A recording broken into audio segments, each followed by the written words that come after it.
Welcome again to Panels. This is episode number 8. We have a great cast here today. Archie is gone. I'm your host, Atari Monroe. In the building today, we have the native conservative himself. Give a warm welcome, making his first appearance on the show. A couple others making their first appearance. We have Kyle. What's up, Kyle? How you doing today? For the very first time, Smoov G Da General. What up? A regular with us now, with his Megatron. Still don't really understand the whole meaning behind that, but he's always got the Megatron support behind him. Trilla-G. Give it up for Trilla. What up? And now you may have remembered when Trump said that he could stand in Park Ave and shoot someone and not lose voters. One of those voters that could actually be shot himself and probably still vote for Trump. Ladies and gentlemen, Shawn Bender. As usual, you can catch his podcast as well. We'll put the link down in the description. We have VA Verse again tonight. It was cracker like a Scooby snacking, 2 up, 2 down, baby. The never afraid to state her opinion, never backing down, never running from a debate. The one and only LaKrysia is in the building. We also have fresh from the salon shift, Mocosha is with us tonight as well. Hey, y'all.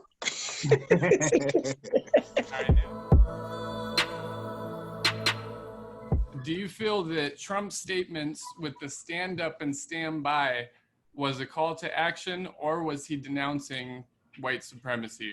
What was said was he was talking about the Proud Boys directly, saying to stand back and stand down. I'm not sure why people are confusing that with not denouncing the KKK when he's done that numerous amounts of times when he said that he condemns white supremacy. He also came back and for the lefties that don't understand, he has to constantly reiterate and repeat himself over and over to let people know that he does not support the KKK. He does not support white supremacy. Do you think that there would be Latinos for Trump, or the Blexit movement led by Candace Owens and Brandon Tatum, or the Nexit movement led by me and my co-founder Two Braids? All these minorities, by the way, do you think that we would support him if we were in favor of the KKK? Do people not realize it was Republicans that actually led to the freedom of these people that were actually slaves before? You see what I'm saying? Do people realize that it was the Democrats, the KKK rats, that were the ones that were responsible for the Indian Removal Act that started leading our people out of the East Coast region and caused the Trail of Tears? Do people forget about that? See, that's the problem. People don't want to have these conversations. People want to make everything that the conservatives do and everything that conservatives are racist when there's no blatant actual evidence of us being racist. Please bring the evidence and the facts, not the feelings. That's what matters the most. May I piggyback off of native and conservative, please? So with that being said, I've also shared information since 2016 about, so you brought up Latinos in support of the Republican Party and things of that nature. A lot of people forget about Haiti and what the Clinton Foundation did to Haiti. Absolutely. All the money that was supposed to go over there to aid them.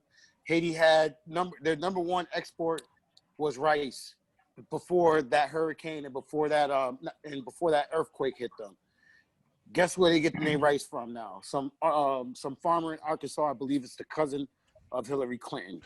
I sent videos of not memes, not screenshots or photoshops or nothing like that. These people actually speaking out their mouth, video clips of them praising some grand cyclops in the KKK, Robert Byrd, who was in the Senate for his fucking entire life, who was involved with the KKK, Hillary Clinton, and Joe Biden at his funeral, praising him like he was the next second thing coming to Jesus. Right at the but yet Trump is under fire every day about his stance on white supremacy, when we have seen the left support known grand cyclopses and grand wizards of the KKK go and speak at their funerals like they was the greatest men in this country.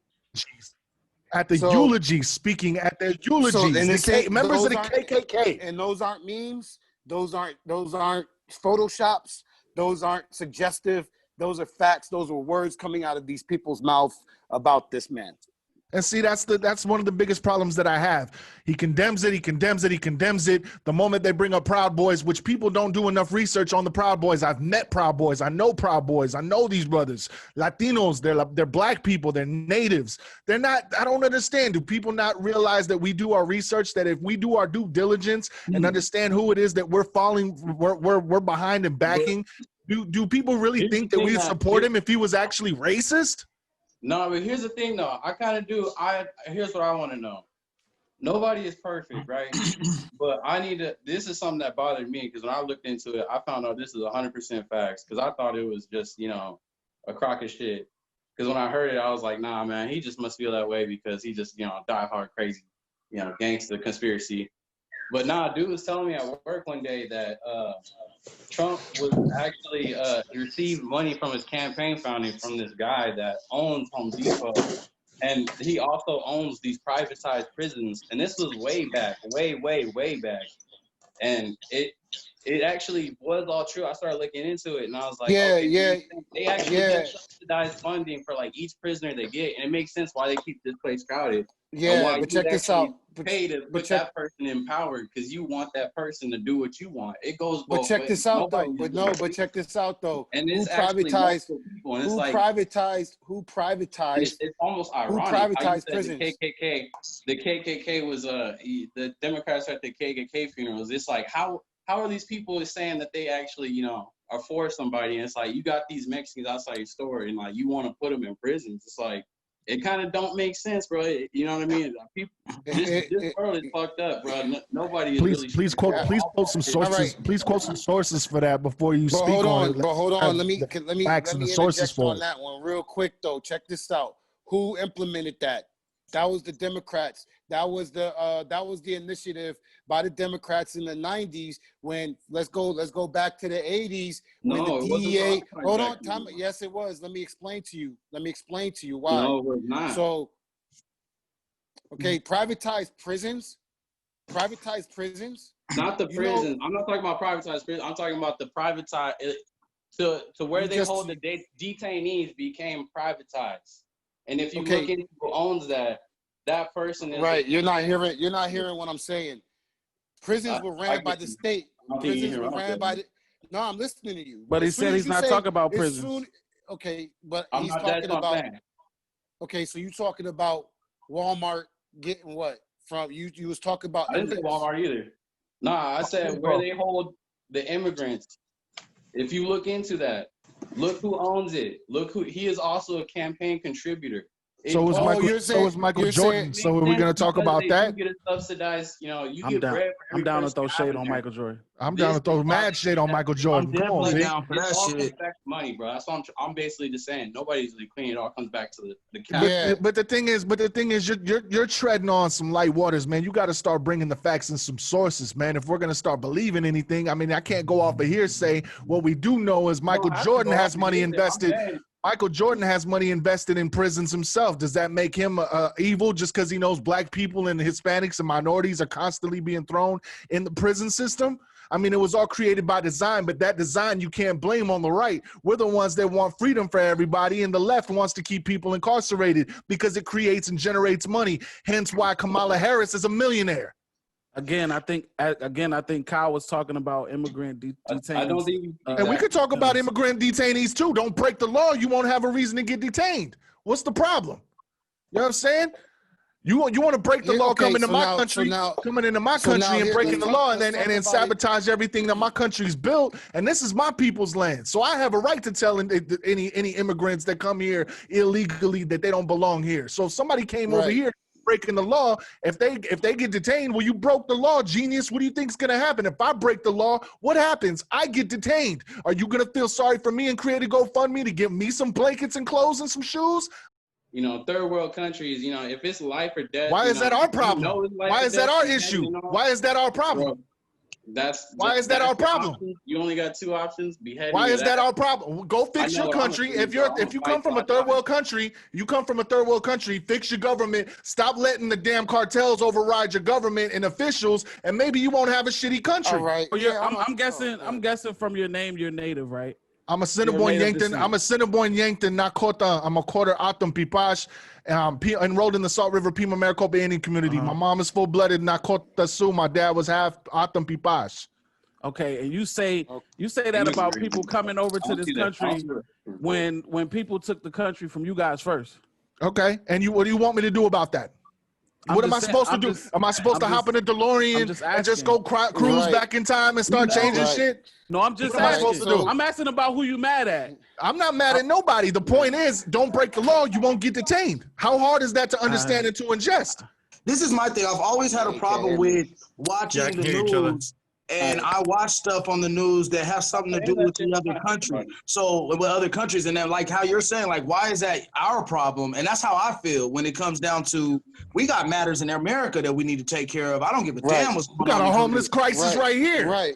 Native American people suffer the worst. We're the most impoverished community in the United States. We ain't getting looked out for. Why the fuck do we need to worry about illegal immigrants crossing the damn border? Why we need to worry about them when they can't fix their damn issues, but we got indigenous people suffering right now because of socialism. Don't even get me started on that topic. Of course, the Native Americans are the most impoverished. Have you ever seen a reservation or passed through a reservation? They never seen it. They never lived it. They don't know about it. That goes without saying.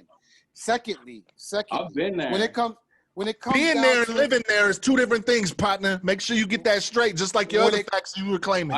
When it comes down to but a reservation is very particular about the people that live there. So they are nice people, man. Like for you to say, like, oh, I'm not saying I don't know about the temperaments. I mean, it varies, but we're not talking about temperaments. We're talking about the conditions of living. If you want to talk about helping people and Americans on American soil right now, why don't we worry about helping our own people instead of trying to help people from the world country? That's not our problem. That's not our problem.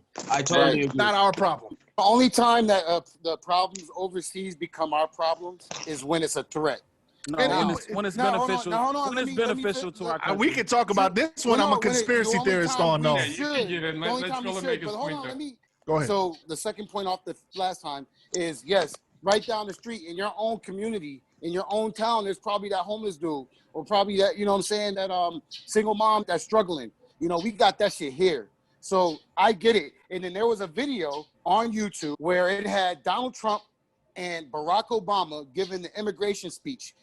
Fucking identical. Donald Trump should have been flagged for plagiarism. Exact same thing. He said the exact same shit. Exact same Barack shit. Obama. And a lot of people don't realize that those detainments and those detainment camps and all that shit. Obama built them. Started with the Obama administration. Obama built them cages. Very true. Heels, okay, yes it is. Coming off of the heels of Guantanamo Bay, right when he brought back all, because I was a part of this, the ERB system, when he kicked out all the military people coming back from Iraq. Guess what started when that happened? ISIS. So you want to keep talking about all of these divisive things that are in our faces right now. You look at the Democratic Party, you've seen in the last 20 years that it's been set up by them. If you can't see this, but it shit is so bad right now. Who's in power? And then it doesn't matter. It's been 4 years. But that was the same. So here's the thing: you're gonna try to who's in power? Biden been in fucking power at some level of government for 40 fucking years, man. Get 47 to be exact. Because here's the next thing. I was alive back then. Doggy. It doesn't matter if you was alive or not. Shit's happened. Shit, I'm 44 years old.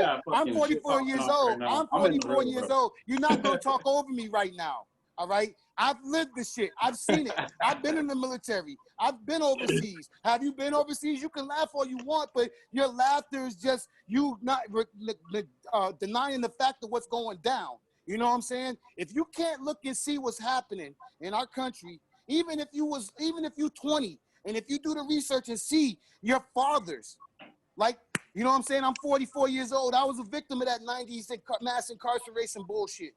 I was fortunate enough to be able to get through it and get into the military and be able to see the world and be able to see other things outside of my community. You know what I'm saying? I guarantee you, I asked a question on Facebook I asked a while back. I said, how many of y'all in Avondale know y'all even got a fucking mayor? Thank you for your service, by the way. Yes, thank you very much for serving, bro. And I think, honestly, bro, I can say that I feel like I give you respect, bro, for turning that shit around, bro. You say you came out of prison, like I give you big props. Yeah, and that's the I thing. know that And life that's the thing. That is system hard to was come so out. set Hard to up. come out of, I'm bro. telling you, and it wasn't easy. I just had want to say walk one thing. I would say that most Republicans aren't anti-immigrant. I think it's just anti-illegal immigrant.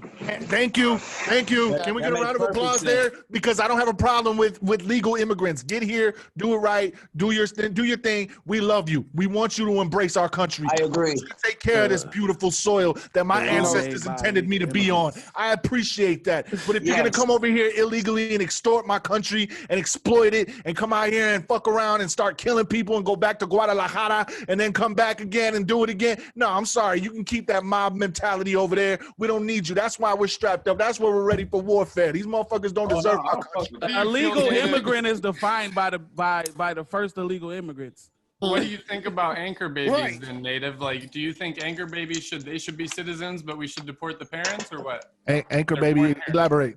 I know what you're saying, but elaborate. Go ahead and go in detail for those that might not know. Go ahead. Oh, I got you. Okay, say me and my wife come here from England and we're not American citizens at all, and we have a baby here and raise the baby here. Do you feel that our baby should be a citizen, but me and my wife shouldn't?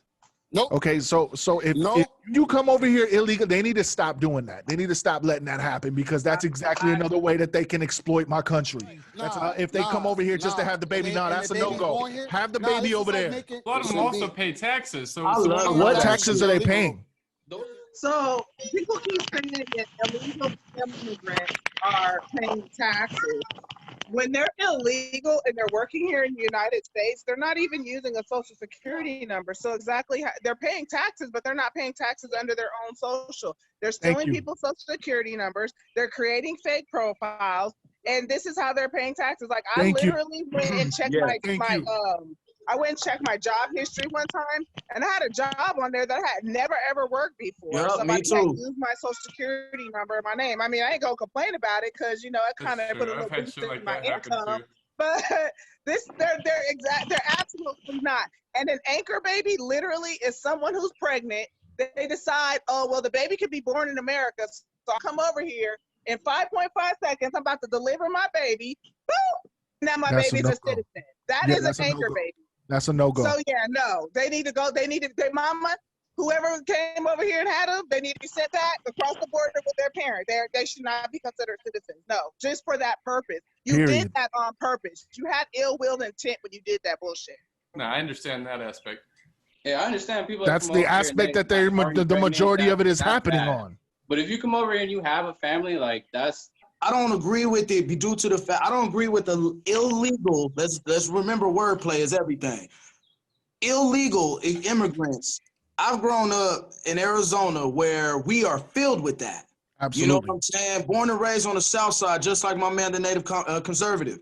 You feel me? And the thing is that when I was 15 years old, 16 years old, it was the most craziest shit that ever happened to me. When you're 15, 16, you go get a McDonald's job, Burger King job, so, some shit in the neighborhood. I have credentials, and this illegal immigrant that I know for a motherfucking fact ain't got no PhD gets put on to the job, and I'm sitting here as a proud African-American male trying to better himself and not become of the system and not become of the product in his environment. And then I got somebody that ain't even a product of America coming through, taking a damn job. I can't get a damn job at the city of Phoenix because of illegal immigrants stealing social security numbers, getting these jobs, then placing a forefront as if they have a right. I got fired from working as a temp in the city of Phoenix because an illegal immigrant who casted himself to be a Chicano to fake the phone. And I got somebody that, you know how it goes when illegal immigrants come here, they kiss ass so they can keep where they at. And now I have somebody that sits here and takes my job from me when I have 4 children. So I'm sitting here mad as hell. And then we have, unfortunately, the blind, I don't even know what to call him, but as him being the supervisor or the what do you call that? The foreman of the yard, you have him sitting here speaking, telling me, an African-American male, a product of America that wants to do better, because I am in America, not because I'm scared of where in the fuck I'm from. So when you have that and you get them the opportunity to overpower somebody that really wants to do right, when they have nothing but ill intention, to continue using this social, to continue filing these taxes under false names, to continue to raise and bury up people's credit. You feel me? Mess up people's credit and mess it all the way up. I personally agree with the number of people that are saying illegal immigrants got to get the fuck out of here. I've been getting all kinds of fucking like texts, emails, calls for like the last probably 2 years. I've been getting tons of just solicitation for somebody called Jamie, which I'm thinking maybe Jaime now. But do you think is that, did somebody like take my social? Is that why the fuck I'm getting all this shit for Jaime? Yeah. It's starting to piss me off. Like every goddamn Democratic candidate like messages me as Jaime. I'm like, I don't want a piece of anybody who's a Republican or Democrat if your name's not Tulsi. Like I'm not fucking Jamie. I'm like, get this shit off my fucking phone. Like that affects my opinion because now it's affecting me personally if that's what that is. But you know, as far as you know, when it comes to the effect, just like everyone is saying, we're in America trying. These people have not tried. You hopped a border and stole somebody's wallet, and now you up. Happens more often than people really understand, man. That's the problem. But not everybody is doing that. I had that same thought, bro, and I straight up asked somebody one day. I was like, "Yo, bro, so y'all just like steal the social?" And then he was like, "Well, I know somebody that does that." And he like telling me in Spanish, bro. He's like, "But nah, what I did," he was like, "I just got a tax ID number, bro. They can get a tax ID number apparently, like." They ain't really gonna try and stop you from paying in the taxes.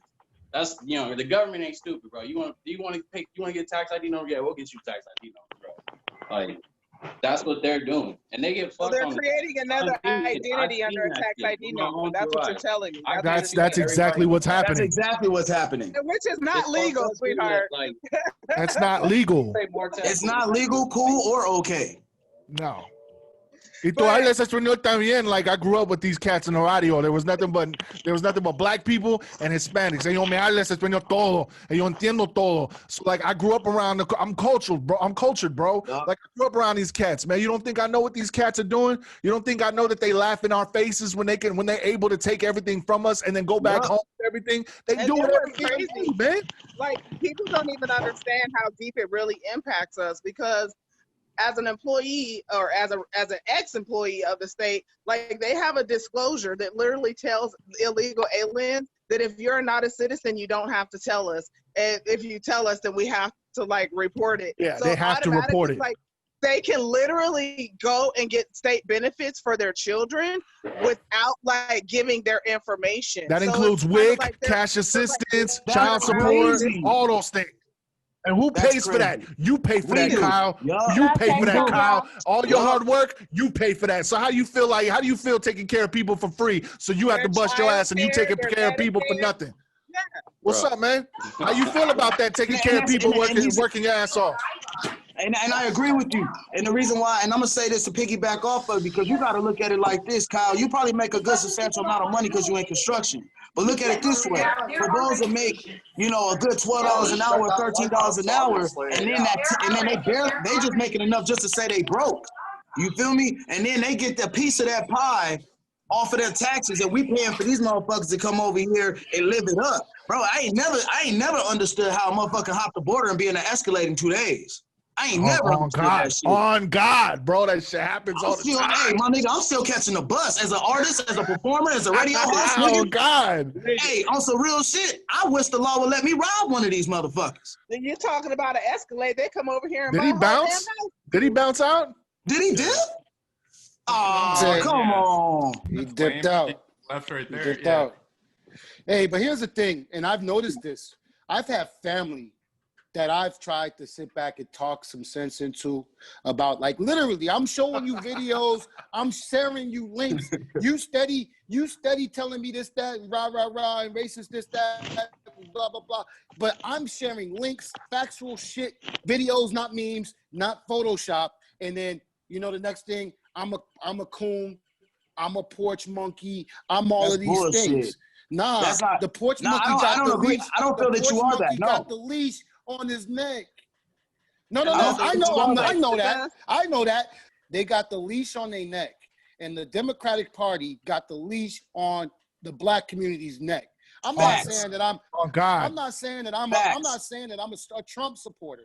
That's why I got the Megatron back here, because that's, because my thing is if, what I'm saying, somebody said, yo, what's the Megatron?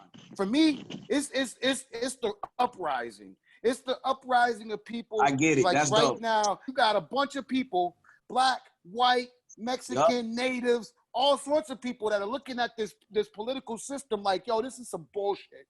Now, in 2016, when we're dealing, this is like fucking Groundhog's Day.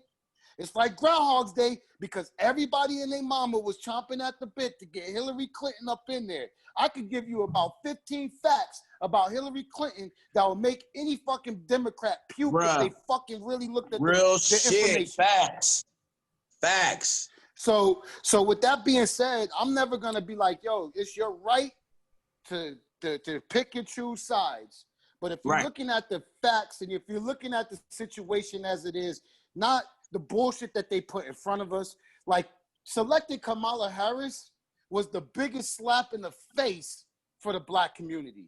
Oh, hell yeah. And honestly, I was still on the fence because I haven't really been digging the way Trump been handling certain things, the way he's perceived to handle certain things since this pandemic and all sorts of other shit. There's a lot of questionable shit that he's done. You know what I'm saying? Like, I'm from New York, man. And I know, and I've seen, I'm 44 years old. My parents have dealt with Trump, and my grandparents have dealt with Trump, and my aunts and uncles have grown up in that city with that man. So we know he's a fucking asshole. We know he's a shit talker. But one thing that you know is that he's gonna tell you he's gonna be a straight shooter, and you don't really care. You don't catch him up. Now, he might have been taken out of context.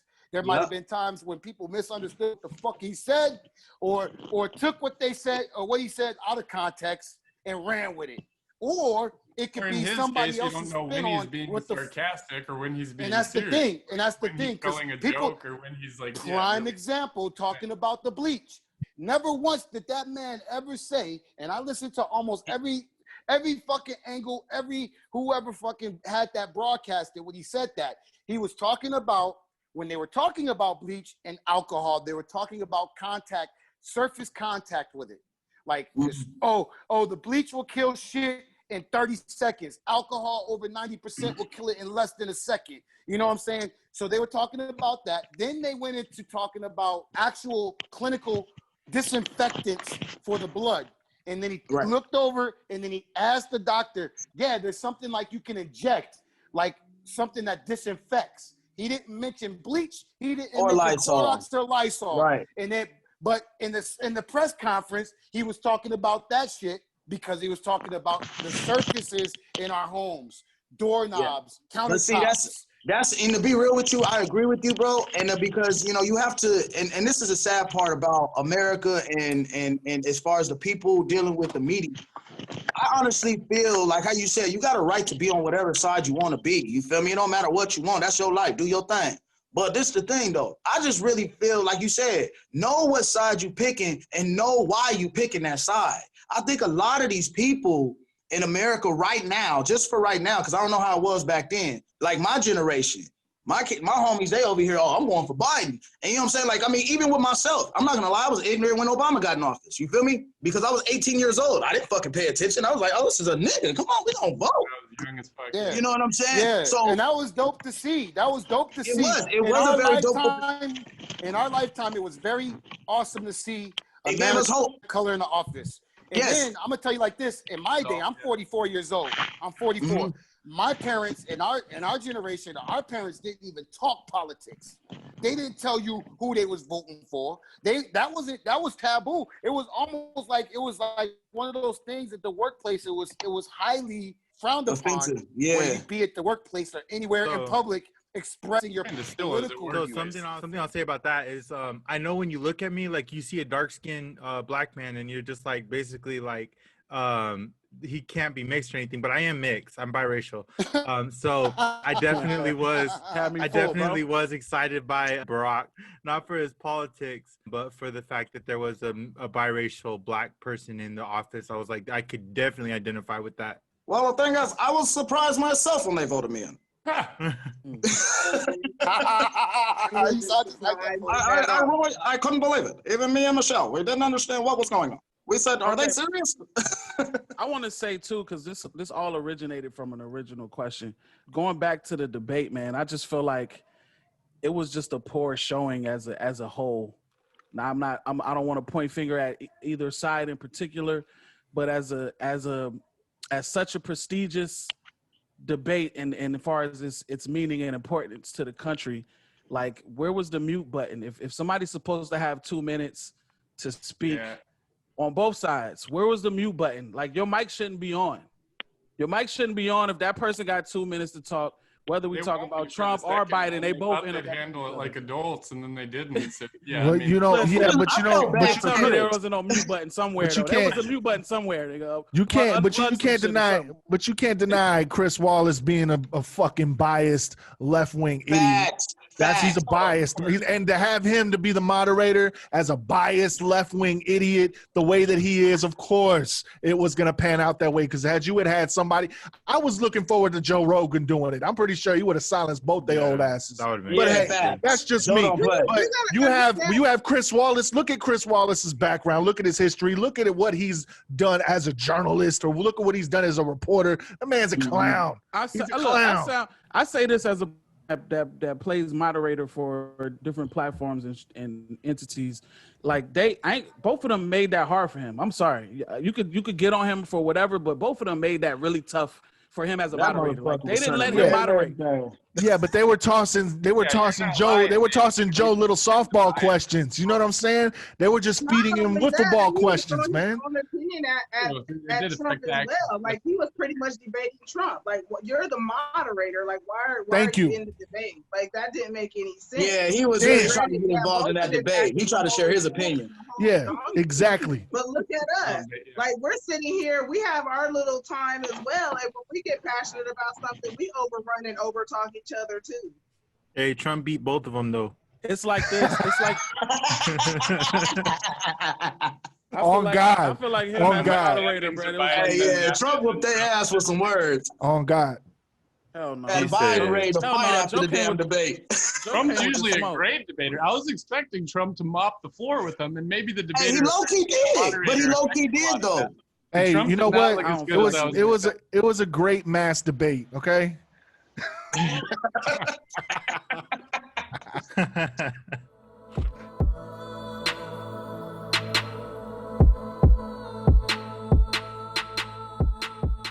Can we move on to President though getting the coronavirus? Where we at with that?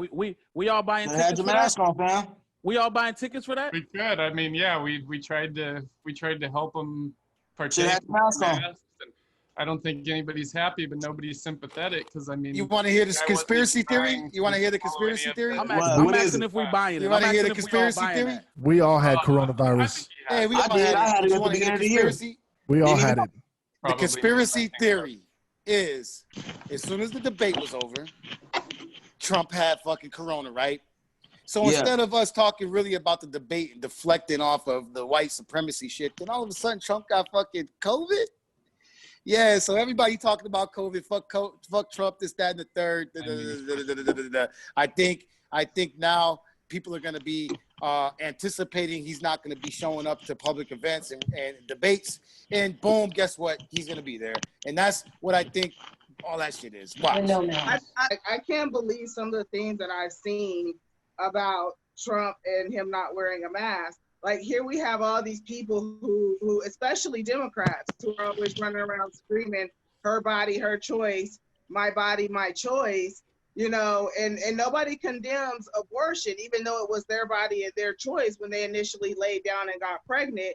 But Trump decides it's his body, his choice not to wear a mask to take that precaution from getting sick, and everybody hopes he dies. I got a question. Like that's some real fucked up bullshit. And to me, it's just wrong and it's evil. For when it comes to Trump and his mask, okay, this is, I mean, I make fun of a lot of stuff because a lot of shit is too serious nowadays, but I'm just looking at it like, okay, bro, you told us to wear masks. You told us to mask up. You know what I'm saying? You made it seem like we need to jump in a whole rubber suit. Now, where the fuck was your mask at, bro? That's my point. I would say Trump was more against masks, wasn't he? He was. He was Yeah, against he was. masks. Well, okay, so then I can stand corrected When he because was not, hold on, when he wasn't enforcing the whole mask thing, everybody was pissed off. Why isn't he doing this? Why isn't he doing that? Why isn't he demanding this? Why isn't he demanding that? Now all of a sudden he's demanding it, and everybody's like, "Oh, he's a hypocrite. He don't want to wear a mask. He's telling us to." No, and actually, the mandate states that you don't have to wear a mask. They have religious exemptions. They have medical exemptions. They have exemptions to the mask mandate. So you have the option of not to wear a mask, but to wish death upon somebody because they made a conscious choice to protect their body how they best see fit is bullshit. Especially when we, as so-called people, are asking for freedom, and you're telling somebody because they exercise their freedom that they should get sick and die. Like, come on now. This is what we're fighting for. I'm not saying that. Fighting for the right to be And I able don't to think any of us. You know what? I don't wish death on nobody because it's just wrong. It's not our right to say who dies and who shouldn't die. Agreed. But if it was Biden, if he was the president right now, if Trump's president right now, Obama's still the president, if they were forcing, like when they first said everybody wear masks, and everybody's saying you gotta wear masks, the business, you gotta wear masks. Like our business was totally shut down until we put up in the window that the people come in, they have to do the 6 feet and they have to wear a mask. So I, for one, everybody on this panel know, except for the new people, know that I had corona. So the thing is, if you got a leader telling you that you should wear a mask, I think the leader should have wore a mask if they want other people to, follow, the law or whatever the law is, because it's just like mixed conversation. Nobody knows what's true and who should do what. At the beginning, Wait a minute. So when he was telling y'all that you wait. didn't have to wear a mask, when he was saying it was optional, y'all was pissed off. So make up your damn mind. Don't be a hypocrite. Like it's either one way or the other. Either you're gonna say you want him to do something and you want him to enforce whatever. So when the CDC came out and said, "Oh well, the masks are a good idea," and Trump was like, "Well, the masks are they're not effective. They're not this." Oh, he's not doing anything. He's putting everybody at risk. No, here's the next thing too. I'm saying anybody that, if you know what I'm saying, any leader. If you telling your whole world, your country, y'all need to wear a mask when they first started the mask. It wasn't though. And people, no, I'm just saying if it was him, Biden, or whoever it was, I wore my mask and I still caught corona. What I have learned about the mask mandate is a lot of businesses haven't even bothered to read it. Like, I literally went into a hospital the other day and I was like, I'm exempt from wearing a mask. And they're like, we don't understand that language. And then you start breaking it down to them and explain that the mandate states that there's medical exemptions and the CDC states, they're looking at you like, I had to talk to a whole patient advocate. I had to talk to customer service at Valley Wise Hospital, and we had to come up with a plan so that their staff is properly educated on the mask mandate so that when someone comes in and says, I'm exempt from wearing a mask, that they can properly service that person and not deny them service for their medical exemptions and violating the ADA and the Civil Rights Act. Yeah, even though they don't live to the mask, people come in there, they still wear their masks all the time. That's a choice. Mm-hmm. Yeah, I wear them inside places, but I get what LaKrysia's saying. Like, if I'm walking far or doing any type of athletic activity, it is legitimately hard to breathe with the mask on. Like, if I'm not going to be right next to people, I don't fucking wear it. But the mask mandate actually specifically states that a mask should be required when 6 feet of distancing is not possible. It also states that an exemption for medical treatment. So if you're going to a doctor and they have to do medical treatments, you don't have to wear a mask. But people don't read. We just say, oh, they said put on a mask. It's supposed to help us out, so that's what we're going to do. They just follow blindly without reading anything. That's the problem with a lot of us here in America. We just follow. That's true. They follow without fully breaking down the recommendation. Yeah, they just find a small piece of it and then they just follow the fuck out of it. Yeah. Are we buying tickets for Trump has coronavirus? Everybody believes it's true here. I don't believe shit the media put out no more. I'm 50-50. I mean, the timing is pretty I don't suspect. know. I don't even get into the politics. You're also to be bound honest to with catch you. it eventually. I don't know if Trump really has coronavirus. I have some.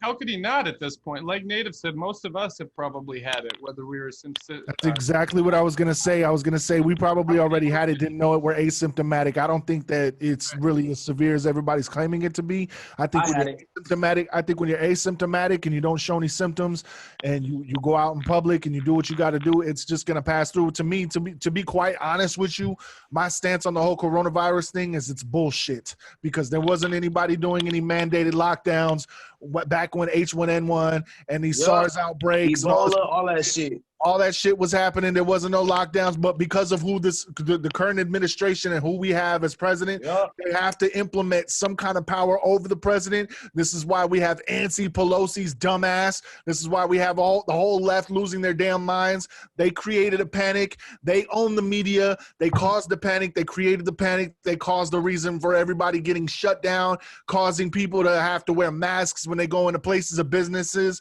or businesses being shut down entirely. People lost their jobs, including me, because of something that's not even as real as people are making it out to be. Am I saying that the coronavirus isn't real? I'm not saying that. I'm saying that the coronavirus isn't as severe, because when the numbers were released by the CDC, the actual number of people that actually died was 6% of the people that actually died with it, so to speak. So when people look at the numbers and the statistics, and you want to look at the facts, look at the data, bring the sources. I bring that straight from the CDC. Look at the CDC. People that have died directly from coronavirus is 6% of the population of people that have died with it, with underlying conditions, most of them being senior citizens. So in smaller breakdowns, like in breakdowns, it's smaller percents. Like if you break it down to like 20 to 30-year-olds or whatever, break it down to different percentages.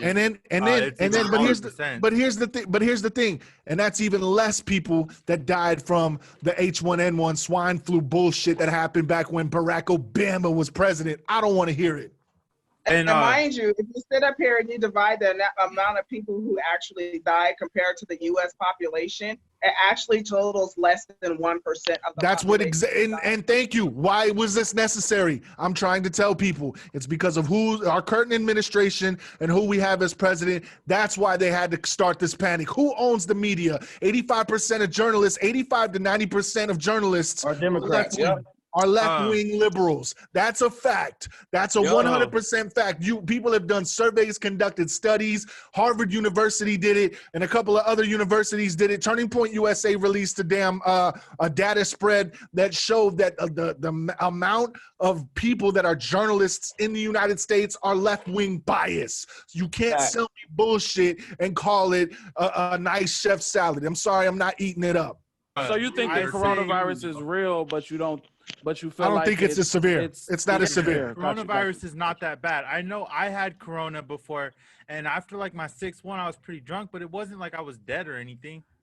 Shut up, Shawn. Yeah, I'm pretty sure. I'm about to fucking leave now. And I agree there that it's obviously not as severe. Shawn, I'm so fucking done with you, bro. It affects people different. Like me, when I got it, all I had was two days of nausea and a headache. Where my husband and my daughter was on oxygen tanks and portable oxygen tanks, and they had every symptom real bad, like half dead symptoms where they were hospitalized. But me, I was taking care of them, and that's how I got it. And I was taking care of my 1-year-old granddaughter. She didn't even get it, and I was taking care of her too. And she had no symptoms. I had those little bitty symptoms, but they was full with everything. Right, but here's the thing. Like you said, it affects people differently. I believe that people that it affected the most and harmed the most are people with underlying conditions. People that have asthma, for instance, right? Well, asthma can lay dormant. You never get over asthma, right? Medically speaking, and I'm not a medical expert, but I do know that asthma will lay dormant in your system. Now, if asthma will lay dormant in your system, that means something can reactivate it, such as a virus or a disease. and that could be an underlying disease that causes problems with your respiratory system. So that's one of the things. That's an underlying condition. That is considered an underlying condition. So when people have underlying conditions and they catch some kind of virus or disease that reactivates it, obviously people are going to need ventilators, people are going to need breathing machines, people are going to need what they need. But you have to follow the numbers, follow the trail of where the statistics are, and not what people are perpetuating in the media. The media is their job is to lie to you. Their job is to make you feel controlled. The more control they have over you and the more fear they can pump into you, the better off America will be in their eyes, because it's not about people being free and living with liberty. It's about them being able to monetarily control everything. And that's why I love my country. I don't trust my government. That's the misconception. That's what you about there you go. Amen. I salute that shit. Hell yeah. I want to say too that I do think not trust this government. Except that 85% of journalists are liberal, but 50% of people are getting their news from Fox News. It doesn't matter if Fox News is only 15%. The way it's consumed is pretty 50-50. Correction, 50% of people aren't watching Fox News. A lot of people get their own news by researching, and that's I think at the 46th percentile region. That's almost half of the. I said yes, that's not a number I've looked up, but I'm saying if a lot of people get their news from their own sources. I know that what the ratings will show you is that Fox News is doing better. That does not mean it's a right-wing favored. It's not right-wing favored. It's just that they actually provide without as much bias. I'm not saying that they're not biased. They're biased, of course, but they provide news without as much bias. Because look at CNN. You mean to tell me with the numbers that they're doing that CNN isn't providing some left-wing trash and some bias? No, not at all. When it comes to the news, I think both parties are equally as guilty. Like you said, the left has more outlets. You know, they have more control places to deliver. They have more control. They don't have outlets. They have control when a lot of people view Fox News like fucking church, and that's the only place they watch. You know what I mean? Yeah, well, people also watch Goodfellas like it's a fucking ritual. That doesn't mean that it's something that you have to follow or believe 100% wholeheartedly.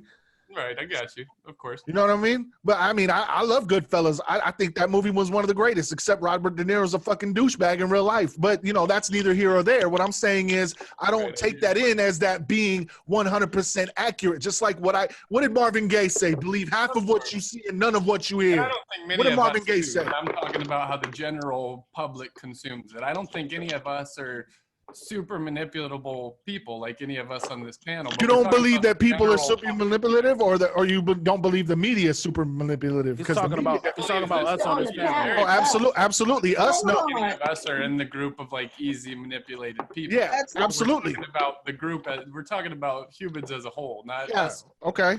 You know what I mean? By facts, I'm manipulated. As soon as I see something and I can tell it's a fact, I believe it wholeheartedly. But outside of that, I don't take stuff based on what say I tune into CNN or Fox and they're like, even studies, such and such happened. I don't believe it at face value. Because they're variable groups. You know, you're only asking a certain amount of people. The only way you could get accurate like polls and things like that is if you literally ask every single fucking person. Otherwise, it's all going to depend on the variables. Like I don't think that we need to depend on variables when the media has been feeding us trash this whole time. 10 right people, you know what I mean? But I don't think we need to buy into. If we actually look at what's going on right now, you got 95 of the people are wearing a mask because the government said it was a good idea. Like I said, 95 are because of that. Like I said, I think there's lots of people like me that are just wearing it as like better safe than sorry. It's not like the gospel to me, but it's like, why not? It doesn't bother me that much. Who cares, you know? I don't wear a mask. If somebody told me to wear a mask, it was mandated to wear a mask to go into a place of business, I'll tell them to suck my dick and go the other direction. I'll spend my money elsewhere. I'm not wearing a mask. Like a grocery store where they can make their own rules. You tell them suck your dick. I will tell them to suck my dick. That's where this is. They're actually required to accommodate people based on the ADA. They're like, sir, this is Toys R Us. I put my signs on the window because, you know, like I said, we had it in my household. But when there's only like one person or two people in there, and I mean, they're not right in my face, I'm not worried about it. But if I got about 15 people in there and I'm in there, then I'll put my mask on. You know, but I'm not going to walk around my store with a mask on, though. Yeah. I see what you're saying. You said that your business got shut down because you needed to put those signs up, right? No, before we can open back up, the state of Mississippi made us put them in the window. Right. You know, they have to do 6 feet, no more than 3 people in at a time. That's what the state of Mississippi had us do. But now that they lifted the mask, I'm saying, like, if I'm in my business, it's only 1 or 2 people in there, then that's cool. But if it's like 15 people in there and I'm in there, then I'm gonna grab one of my masks and put on, you know, because I don't know what they've been and where they've been, you know, and I've been through it. Didn't you say that you got COVID with the mask on? Yeah, in the house. You got COVID anyway with the mask on. So what difference does it make to wear a mask? Is my point. That's why I would refuse to wear it in a place of business. It doesn't make a difference. But Native Conservative, like if in a situation like where she's saying that they were required for her to have those signs up to open a business, don't you think that's a little fucked up for you to just off buck tell them to suck their dick? Like, I don't want to make you wear a mask either. Because I'm sorry, I don't want to make you wear a mask, but I gotta run this shit. I hear what you're saying, but here's my stance, and here's my stance on it. How is it that if it's one business here, now I don't know how it is in other states because I'm not in another state. I'm in Oklahoma. So one business will say that they're requiring you to wear a mask to go sit down at Red Robin. I told them to suck a wiener sideways. I went and took my ass to fucking Chili's, and they ain't make you wear a mask. You see what I mean?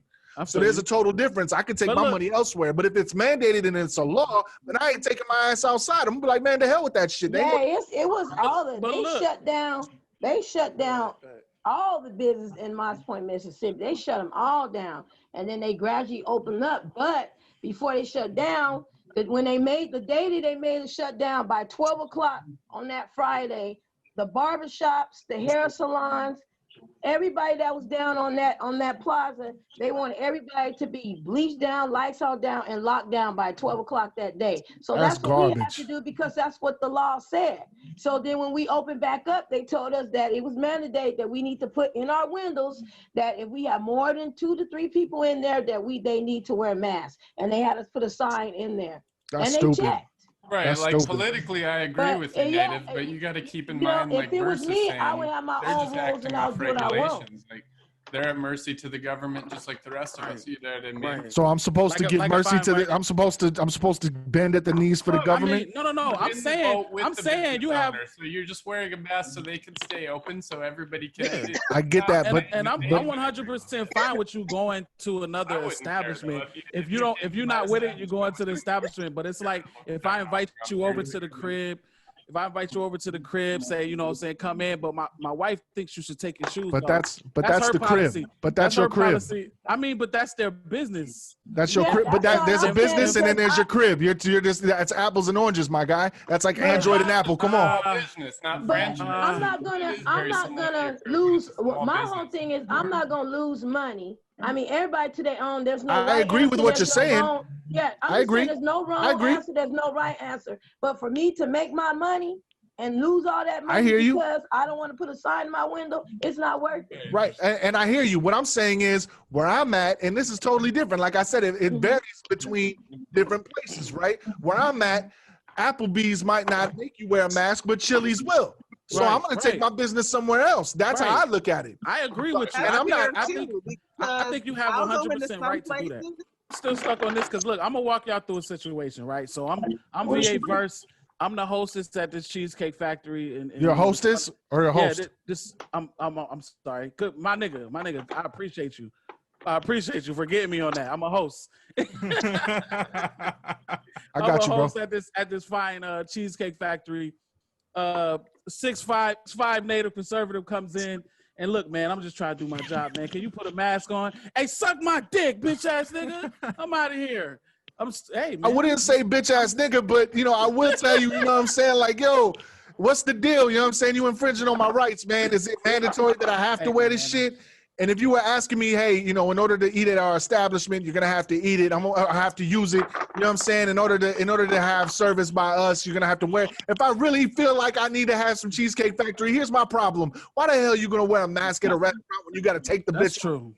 That's true. That's all I'm saying. That's fucking facts. Now that part, I was just gonna say something. What I don't understand, when it comes to the mask at the food places, okay, then when they had the lobby shut down, because you know they had to do the social. When they first started, they was just doing takeout in a lot of places, right? Okay. Right. So then when they opened it back up, they still got on there. You got to wear a mask to get in there. But as soon as you go in there, they don't take the mask off because they got to eat. Yeah, you so sit why at your you have table and skin on pull your it out. breath? Yeah. Germs can only I come agree. from this high. Do you see why I said suck my dick? Yeah, I mean, I agree. I agree with that. That's stupid. The way that they're technically supposed to do, to slide through the guidelines with that is because technically the table far apart, so you're supposed to wear your mask when you're 6 feet close, when you're within 6 feet of somebody that's not in the party. Hence why I said suck my dick. Can I ask you a question? As someone who was enforcing this policy as an employee, have you taken time out to read the policy? Have you taken time out to read the mandate? I have not. No, I wasn't saying that. That I'm actually a host at Cheesecake Factory. It was like an example. Yeah, Okay, but I think all of us that have worked in corporate America in some type of customer service role have dealt with people that attack you as if you are the person that runs everything and that makes all of the rules. Feel me? And what people fail to realize is when it comes to violent, and I know we've had this conversation before, but your job cannot tell you to violate somebody's rights. So when you're enforcing a policy and then someone tells you that they're exempt from that policy, like even in the policy, it says when somebody tells you that they're exempt, you're not even supposed to ask them why. But you shouldn't even ask them why. LaKrysia, how realistic is that? I mean, at the beginning of the pandemic, I was working before shit got crazy. When it first started happening, I worked at a warehouse where contractors and workers for big contractor companies come in for parts for their water flow, whatever they're building for water flow. So they come in, they told us now that this coronavirus is going around, whatever, you got to make them, they got to wear a mask. They got to sign this paper saying that, and basically saying that they don't have it or whatever type of shit. And you got to tell them that if they don't sign the paper, you can't serve them. Me as working at this job, why would I be like, I'm not going to infringe on anyone's rights? Like, no, I'm going to tell you straight up, bro, my job, man, they want us to, you got to sign this, bro. I can't do nothing. Why I'm going to lose my job because I don't want to infringe on your rights. No, that's the company infringing on your rights, not me. Not but me. You are too, and you're acting vicariously through them. So now you are vicariously. No, I'm not. I'm an employer. I'm an employer. You're I'm an employee. You're an employee handling the job of a business that you're working for. So you are a representative of your company. That's what people fail to realize. You as an employee now represent your company, and now you're being told to force people to do things that are against their rights. So if they sue said company for infringing on their rights, am I going to be in court in the lawsuit? You can be named in the lawsuit as well. You can be named in the lawsuit as well. Yes. I would like to be proven that I would be responsible for any negligence that's caused by direction of my supervisors.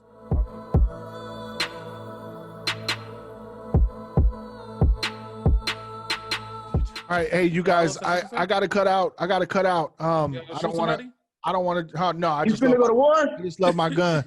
I just love my guns. You know what I'm saying? I just love my gun. I dance around with my rifle and everything. Check it out.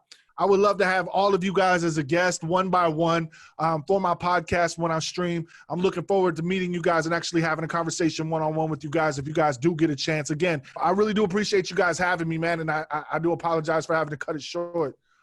Hey, man, I appreciate you. I'm gonna take you up on that. Thank you for coming. Hey, absolutely. You guys are more than welcome. You guys are more than welcome to come onto my show. I get a lot of views. I get a lot of people checking my stuff out. So thenativeconservative.com. I am controversial. I do talk a lot of shit. I am not racist. That's the other thing people need to remember. I am not racist. I just don't support Black Lives Matter. That's the problem. But you guys have to check it out. Thenativeconservative.com. I appreciate you guys. Already, bro. Cool, thank you, man. Good meeting you. Talk to you soon. God bless you.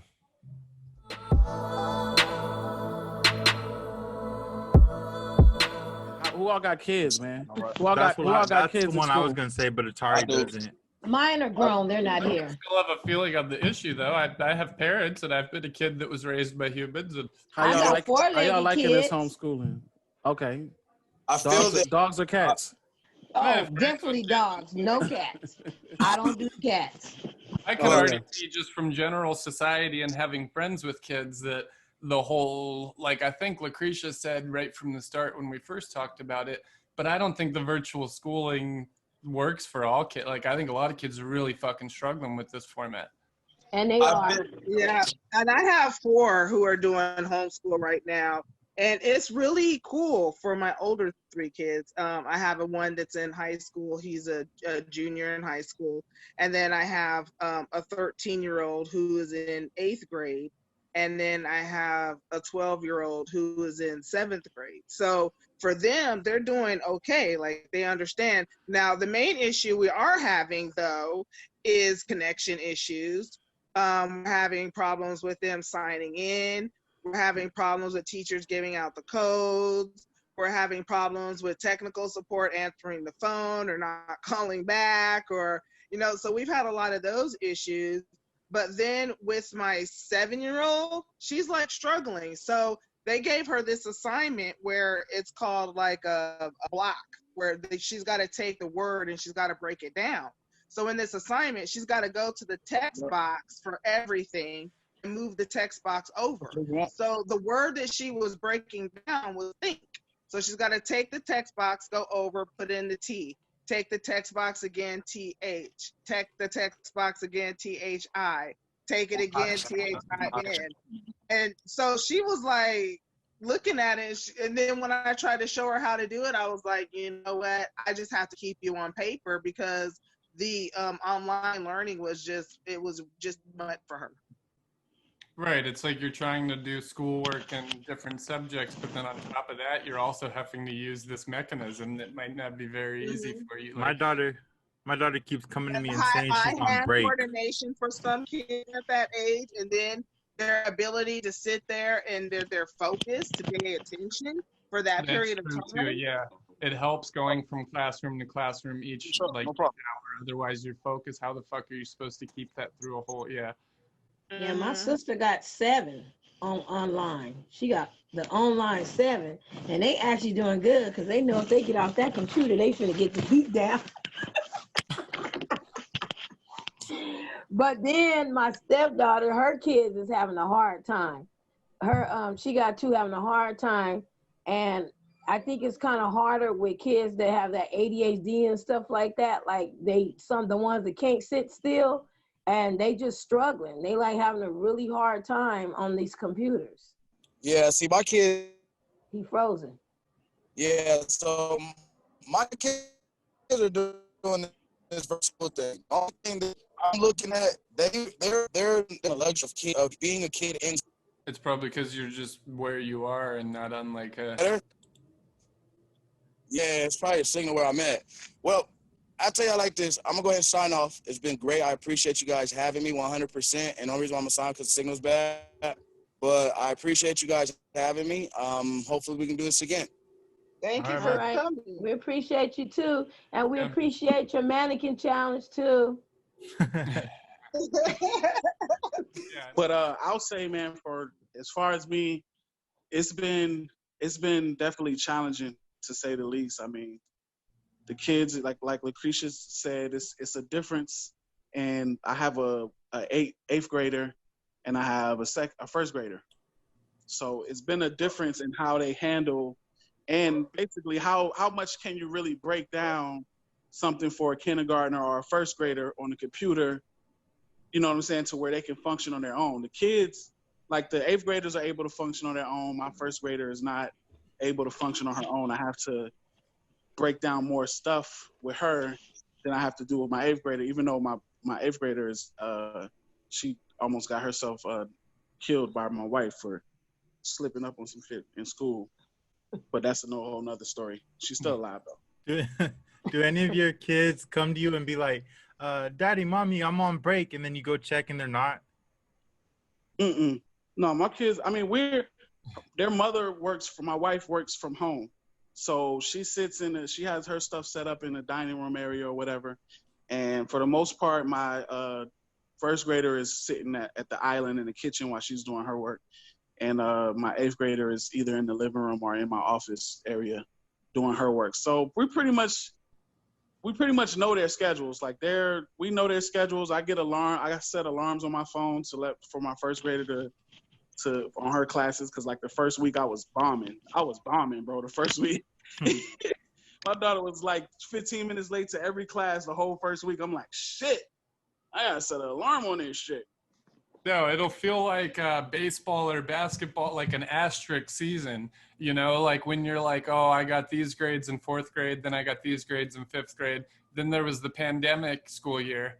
And then my grades kind of slipped a little bit and my grades were still okay. Like you're going to look back at it as like an asterisk school year, Right. like especially kids, the people who are actually going to school through it. You know what I mean? Right. And that's another question too. Like, should the teachers in the school districts be more lenient on the kids' learning ability in this new system when they're not able? But should they not? If your grades slipped because you're just not good with the whole digital style, you know what I mean? Exactly. Especially if you're like a straight A student, that shit would piss you off if you had like a record of school year after school year of straight A's, and then it wasn't hitting the same with the digital for you. You know what I mean? Right. I'm pretty sure.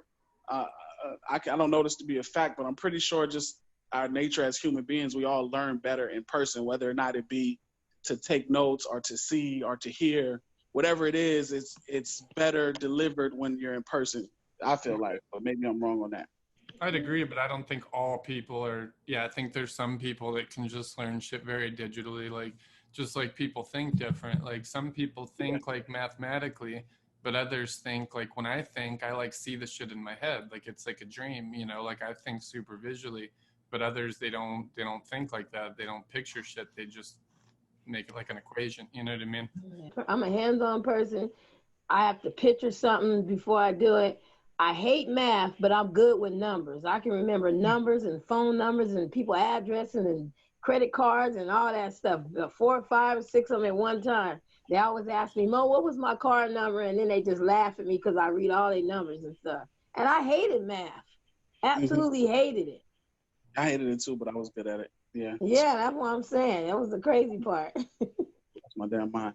But I am interested in learning more about how different school districts are handling the situation, because I'm starting to believe that like it's not a uniform thing from district to district how they're presenting their online schooling.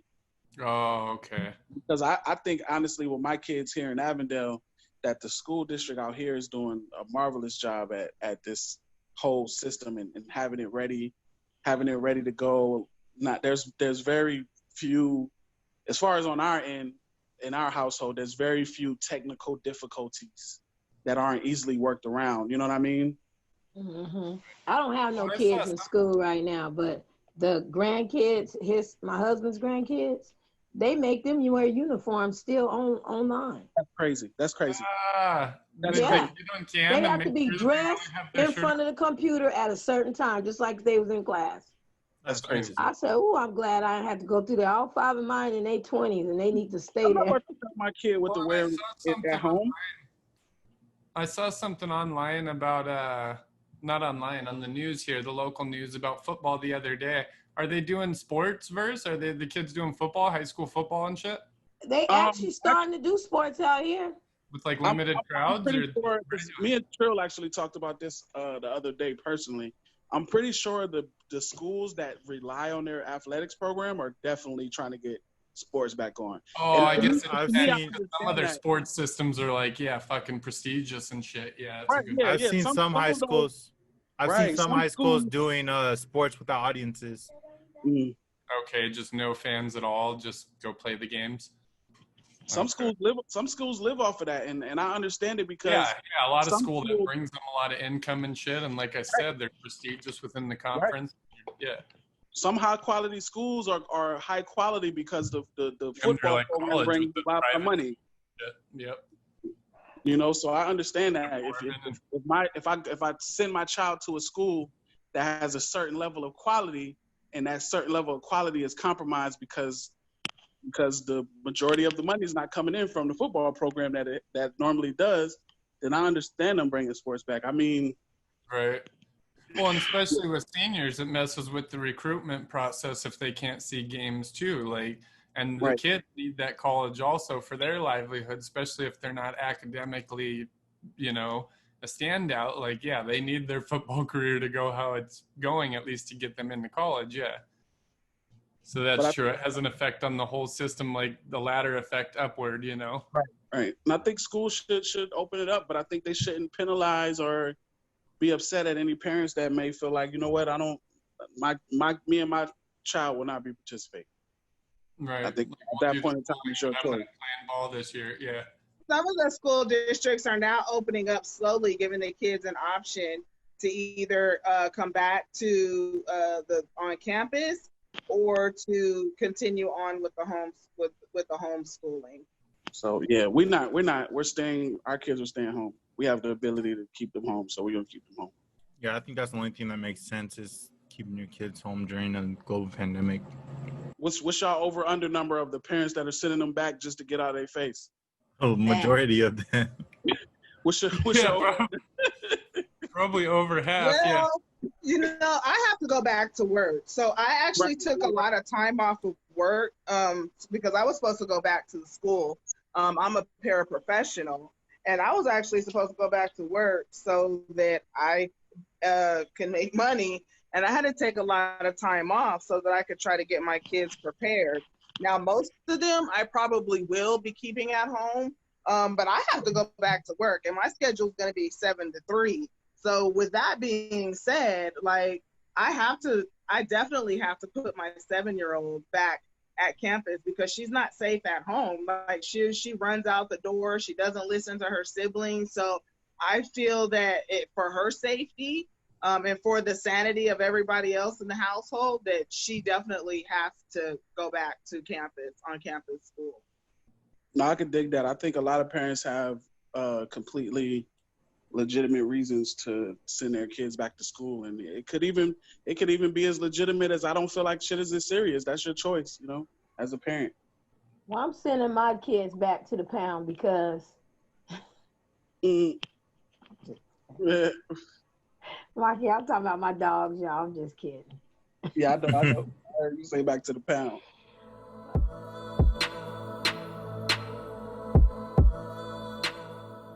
Yo, what kind of music do y'all listen? But LaKrysia in particular, what kind of music do you listen to? I listen to all kinds of music, actually. I like Avril Lavigne. I like Pink. I like some R&B, some hip hop. So I like one of my favorite songs is Closer by Nirvana. So I'm pretty eclectic when it comes to music. You like Dolly Parton? I do some of her songs, yes. You like Christina Aguilera? I like country. I used to listen to Garth Brooks. Okay, yeah, I was gonna say I thought you probably like some country. Garth Brooks. Mm-hmm. Yeah, he has a lot of good stuff for his genre, huh? He like one of the best quality wise. Garth Brooks, he always delivers. He always delivers. Okay. Yes. And one of my favorite artists to this day. I started listening to her when I was about 9 years old. Tracy Chapman, my favorite song, Revolution. I think she is fucking awesome. My dream is to actually be able to meet her one day. Okay. I listen to the GOAT Drake, like the very GOAT of the whole world, Drake, and then anybody who associates with him, and then anybody who associates with them, and then like that. Right. Okay. Yeah, I make rap verse, but I listen to a lot more like pop and rock than I do rap most of the time. Yeah. Like I go on binges where sometimes I'll just like only listen to hip hop for like 3-4 days. You know what I mean? Yeah, but overall, like I listen to a lot more pop than actual like hip hop, especially nowadays. I like hip hop. To me, is so suggestive. Yeah, it's so hard to find shit that's not like super misogynistic, and like a lot of the rap that I do like is female rappers, but then a lot of them are really one-dimensional too. So I just end up listening to a lot of pop. Yeah.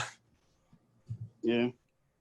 I had a thing too where I was, especially around that WAP era and stuff like that. Like I think people talk a lot about, you know, who's in mainstream and stuff like that, but you got to realize who puts them there. And a lot of people don't highlight a specific great female artist, Rapsody, who doesn't rap like Cardi B or Nicki Minaj or Meg Thee Stallion, who doesn't get. She's like J. Cole lane, yeah. Yeah, who doesn't get the shine and I believe she doesn't get the shine because she doesn't rap like that.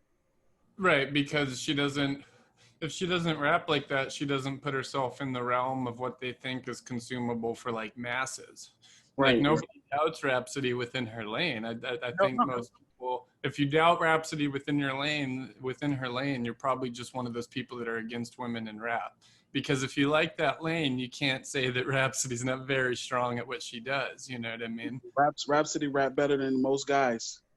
Right. Right. And a lot of That's them do, but like you said, she also has the content of like the storytelling, boom bap, and like cleverness, you know what I mean? Young 'Cause a MA lot of is Young MA is the goat woman. they just choose to rap Young about May is not the GOAT woman. She kills everybody. Young May is not the GOAT woman. Doesn't yeah, matter, yeah, man. you have to go with like energy, you know what I mean? Because music doesn't have a gender, and Young MA's music is like male rap. It's not. It's She's not definitely, even. It's a whole different conversation. Yeah, it it's doesn't definitely male rap. fall Yeah. into that spectrum from a musical. Yeah. Listen, somebody has to tell you Young May is a woman, and that's Oh not my disrespectful. goodness, if she was That's like, true. If she if wasn't she was famous, talking about her, man, yeah. if she was talking about her private parts and stuff, I'd be so grossed out. But still, she the goat. I believe she would. I believe if she was, she would probably still say my dick. Yeah, she Yeah, does. I couldn't picture her talking about women as she's like other women do. I hit that bitch from the back. What? Okay. But anyway, what if she comes out as femme like tomorrow? She's just like, I'm a femme now, and then she just changes up her whole swag and starts wearing dresses. there was a rapper that said he would hit that or something. And she Kodak Black. Yeah, Kodak Black, and she was like, "Oh, fuck that nigga." I was like, like that late in life, Shawn. Like once your frontal lobes develop, like you usually know who the fuck you are by like 25ish. Like how old is Young MA? Like she's not gonna have a drastic character change. I don't think that's rare. Like the Bruce Jenner, that's rare as fuck. Like that late in life to just Yeah, that's coming out the closet. That's I was always this, but I fronted. That's pretty much, yeah. Like it's coming out of the closet, not in the terms of sexuality, but it's coming out with a whole different identity than what she's presented. So it's the same as like coming out as a homosexual or bisexual. Yeah, and I think she's 28. past the age where she's determined all that. Yeah. I think she knows what she is. Boom. So I was trying to ask Kanye, what about his recent rants about artists owning their masters and knowing his situation with Sony and Universal. Well, and I feel that I think that artists should have some more rights to their music. But here's the thing: people are complaining about the contracts that they signed. Like, did you not read the damn contract? Forced them into them like a jail what the fuck did you think? Like, so I really don't feel bad for them because, like, you put yourself in that situation. You literally signed your name to a piece of paper, and if you sign that piece of paper, it is what it is at this point. Don't sit up here and whine about it because you did that. Right. When I meet young artists, I always urge them not to sign because nowadays, versus I'm sure you know as well as I do, like nowadays, these big labels that then end up owning all those masters, these big labels aren't signing people because this is a really talented artist. They're signing people because they already have the numbers nowadays. So I always try to urge people, if you get to the point where you have the numbers, like don't fucking sign. Like they're offering you because you have those numbers. And if you built those numbers legitimately by yourself, you can keep growing them and keep snowballing them if you put out quality, you know what I mean? Hey. And then 5 to 6 years, you're in a position like someone like Tech9 or, where then you can sign all your own artists and shit like that. Like, do you think that Chance the Rapper would have not had such a steep fall off if he had artist development and a label behind him? If he was signed to a label, if anything, I think it would have been worse or the same outcome. Yeah, I don't think it would have had a dramatic effect on it. I mean, that's where his head was at. And if that's where his head was at and that's what he was recording, I'm sure the label would have pushed it just the same and it would have been a flop. Like plenty of major labels have flops, you know what I mean? Just because the major label's behind it doesn't mean it's impossible to be a flop. But would they have let him do that, you think? That album, that Marriage album, because Coloring Book was still fine. Coloring Book was still decent. But then when he did The Big Day, the concept behind it, everything behind it was not very good. It was still decent, but Coloring Book was still the beginning of the decline because that's when a lot of his diehards started falling off. And that's how you have like a 20-year career. You have to have like extreme diehards, and he started losing a lot of them at that point. Also think the person, the level of artist that Chance was on, and the numbers that he had and what he brings to the table, I think that he would have had definitely creative control over what he was putting out. They would have trusted his perception to a pretty he would heavy. have definitely been smart enough to have creative control over what he put out.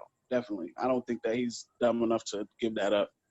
That's true, and he actually knows numbers, like they would give him people and shit like that. So I mean, I don't think he's like stupid when it comes to business. So Mm-hmm. yeah, you're right. If he did end up in a major label, he would have more creative control than most right off the bat. So, and he has the numbers for them to delivered. give him that. Right, it'd be a real similar product delivered, because the way that they pushed it, it could still be considered a flop, and they get most of their money back. They just won't see a whole lot of profit. Oh yeah, they would have made their money back.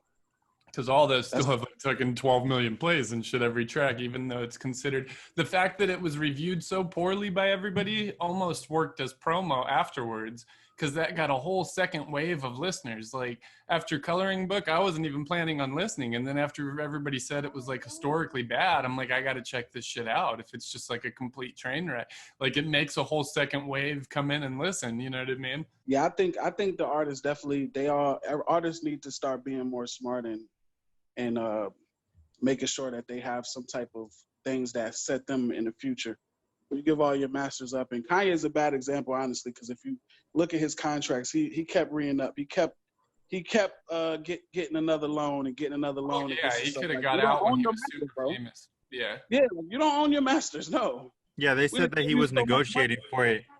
He was that's later on. Over time, Kanye has continued to go back and sign away more masters and more masters. Right, he's re-signed deals. Kanye has a lot of work. Kanye got a big discography. He could just at least get his masters from that point forward, and then fight for everything on the back catalog. But he continued to re-sign deals and shit. So I mean, he should really only be fighting over a couple albums, because he had the fame and status to break off a long time ago. That's a fact. Kanye chose to say it's time. And what they do versus the reason that history just keeps repeating itself over and over again is because they prey on the young. Like they prey on the young and uninformed, and then a lot of times their parents are like broke and they're just happy to take the money too. They don't fucking care what their child's signing away, like a lot of these parents of artists. So yeah, it's like somebody at our age, like anybody really over 25, like they would understand all that when a deal is offered to them. But they don't offer a deal to you then, you know what I mean? They leave you alone and try to blackball you. But if you're 19 years old and they think they can make a shit ton of money off you don't know what the fuck. Like if most 19-year-olds are going to sign that deal, even 19-year-olds that go on to be some of the world's most intelligent people, you know what I mean? I think Kanye had when Kanye came out with that Slavery Was a Choice, I think he had a real moment with himself. I think he had a real epitome. Like something in his mind clicked and was like, I signed myself up to be a slave. And like at that moment, he was like, slavery was a choice. And because he made that choice, like he was like, yeah, for him it was, but it was a little bit different in other areas. Exactly. No, I get what you're saying, because yeah, for him, the situation he put himself in, it was a choice after a certain extent. He could have got out so many times. Yeah. That light bulb went off in his head. The first one, every album after like the third, he could have just jumped right out after that first contract was done. You don't think some artists under Good are signed to those exact same contracts? Well, not anymore, because he gave them back their masters. Of course they are, yeah. He gave them back their masters, so not anymore. Oh, he gave everybody that he's put out under him their masters? Yeah. Oh, that's dope. He either said the whole master or 50%. And see, and I remember when Wayne was going through all that mess too with Cash Money, and he was waiting for what his number 5 single to drop.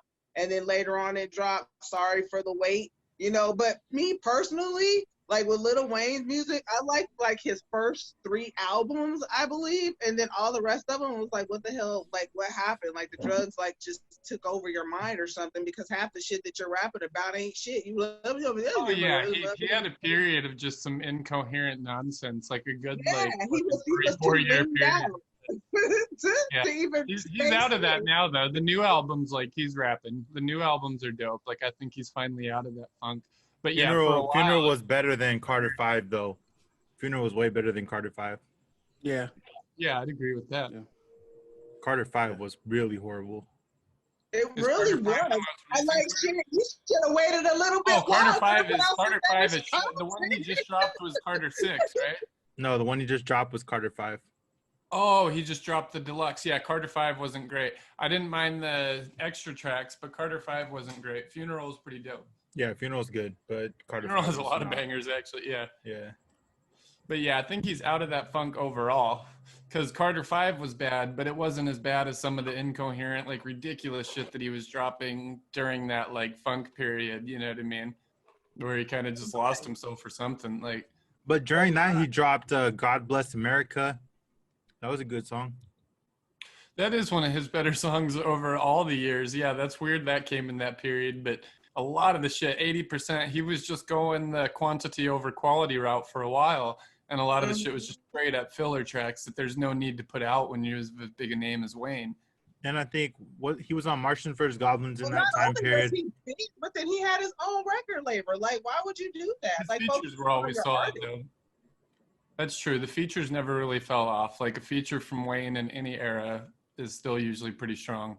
And Drop the World. Drop the World is crazy. And I don't mind when people try, like the Rebirth was one of the things that people looked at as really bad, but I don't mind when people try shit like that. Like I thought it was cool that he tried to make a rock album, so I'm not even mad at that one. It's just when he intentionally makes a hip hop album and it's bad hip hop, you know what I mean? Yeah. Which a couple of those projects in the middle there, he started just putting out like bad your hip hop whole projects. genre.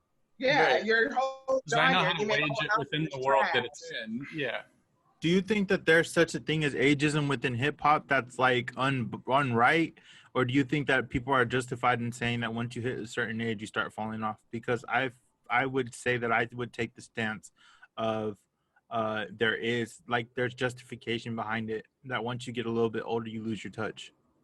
There has been, but there's also people that are 26 and are completely out of touch. You know, I think the ageism's going away because in this era, because people like 2 Chainz and Jay-Z, and you know, like I meet 60-year-olds who culturally like they know everything I'm talking about. And then I meet people my own age sometimes that don't know any of the things going on in the world, you know? So it really just depends how locked you stay to the things that the hip hop world cares about. It's not so much your age, it's just how much you keep up with the shit they care about. I think that after you've been doing it for a while, you kind of lose touch a little bit, because even Kendrick Lamar, those leak songs that he had where he was rapping as the speech and as the song, like the concept was crazy good. Like it was really deep, dope concept, but the actual execution was terrible. Like he didn't sound hungry at all anymore. I can't necessarily agree with you on. I think it really depends on the person, and I think when people say that, we're most of the time looking at like local artists, because then you have local artists who are like 40 years old trying to say that they want to be rappers, and they're really not taking it seriously. They're just out here trying to hang out in the studio, get high, party, chill, and kick it or do whatever, you know. But look at Jay-Z. As time went on, and I don't particularly care for Jay-Z, but as time went on, some of his content got better. When he did Picasso, like I was floored with Picasso. Like to me, that was just one of the most amazing videos and productions that he actually had put out. The talent behind it, the creativity. So I think it depends on the mentality of the person and who you're putting into that box. Even when he said Magna Carta Holy Grail, that song, it wasn't like old Jay at all, like what people considered him the GOAT for. It wasn't like that Jay. It sounded different. Like it was you could say it's development or whatever, but it didn't sound like a developed version of that. It just sounded like he had lost touch. That's all. Like, yeah, okay, I have a couple things real quick. That does happen, like what you're claiming happened with Kendrick Lamar, Shawn. But that has nothing to do with the person aging. What you're talking about is when they're influenced by like great amounts of money and status and a new lifestyle. And sometimes when people get into that lifestyle, they lose touch, not because of age, because they're now making so much money and so many issues don't affect them. I think there's artists that like Aesop Rock, for example, or like R.A. the Rugged Man, or I think there's plenty of people who, if they never get that mainstream push to put them out of touch, they're still making very in touch music in their 40s and 50s because they've never been taken into that realm to cause them to lose touch, because that type of process of losing touch isn't age based. It's money and status based. Like I could lose touch tomorrow if I became a millionaire tomorrow. You know what I mean? Like it could happen. I would hope it wouldn't happen the way my brain's set up, but it could happen. And then all my shit would sound completely out of touch because I'm just rapping like a rich person who these issues don't really affect. You know what I mean?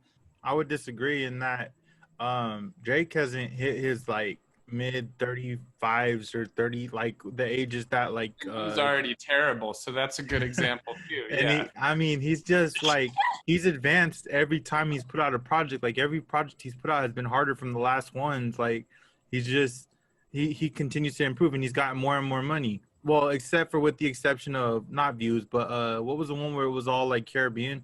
Yeah, the problem if we do music with Shawn verse is it's going to be just like politics, how he always finds a way to work Trump into it. Like he's always going to try to find a way to force Drake into the combo if we talk about music at all, especially hip hop. All right, well, a couple of things before I go to my main point. Okay, one, I can't believe you said 444 was garbage. It wasn't. Horrible. It wasn't. Oh, I didn't even catch that. Wow. Yeah. Two. Every single album that Drake has put out has not been better than the previous ones. His best two albums are Take Care and Nothing Was the Same. And behind that is probably Scorpion. So Scorpion definitely outlived a bunch of albums, but definitely not Take Care or Nothing Was the Same. My main point on what you said about hip hop and you know, their ageism and stuff like that. I think that what a lot of people forget is that hip hop is a young genre. Hip hop is roughly just over 50 years old.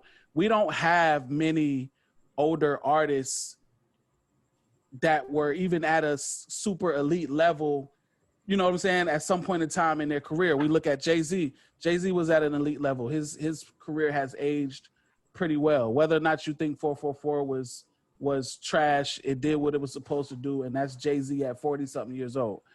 Right. I think that as we go on and that this genre gets older, we're going to start to see that some people are going to continue to have dominance. I think Drake is one of them, that he's going to continue to have dominance until they decide that they don't want to make music anymore. I think that Lil Wayne's dominance was put to a halt because he had label issues. I think that Kanye's dominance was slowed down because he started having cultural issues with his core fan base. People that I feel like Andre 3000's greatness was slowed down. I think Andre would have been one of those people that would have had success into his fucking 80s if he was still making music.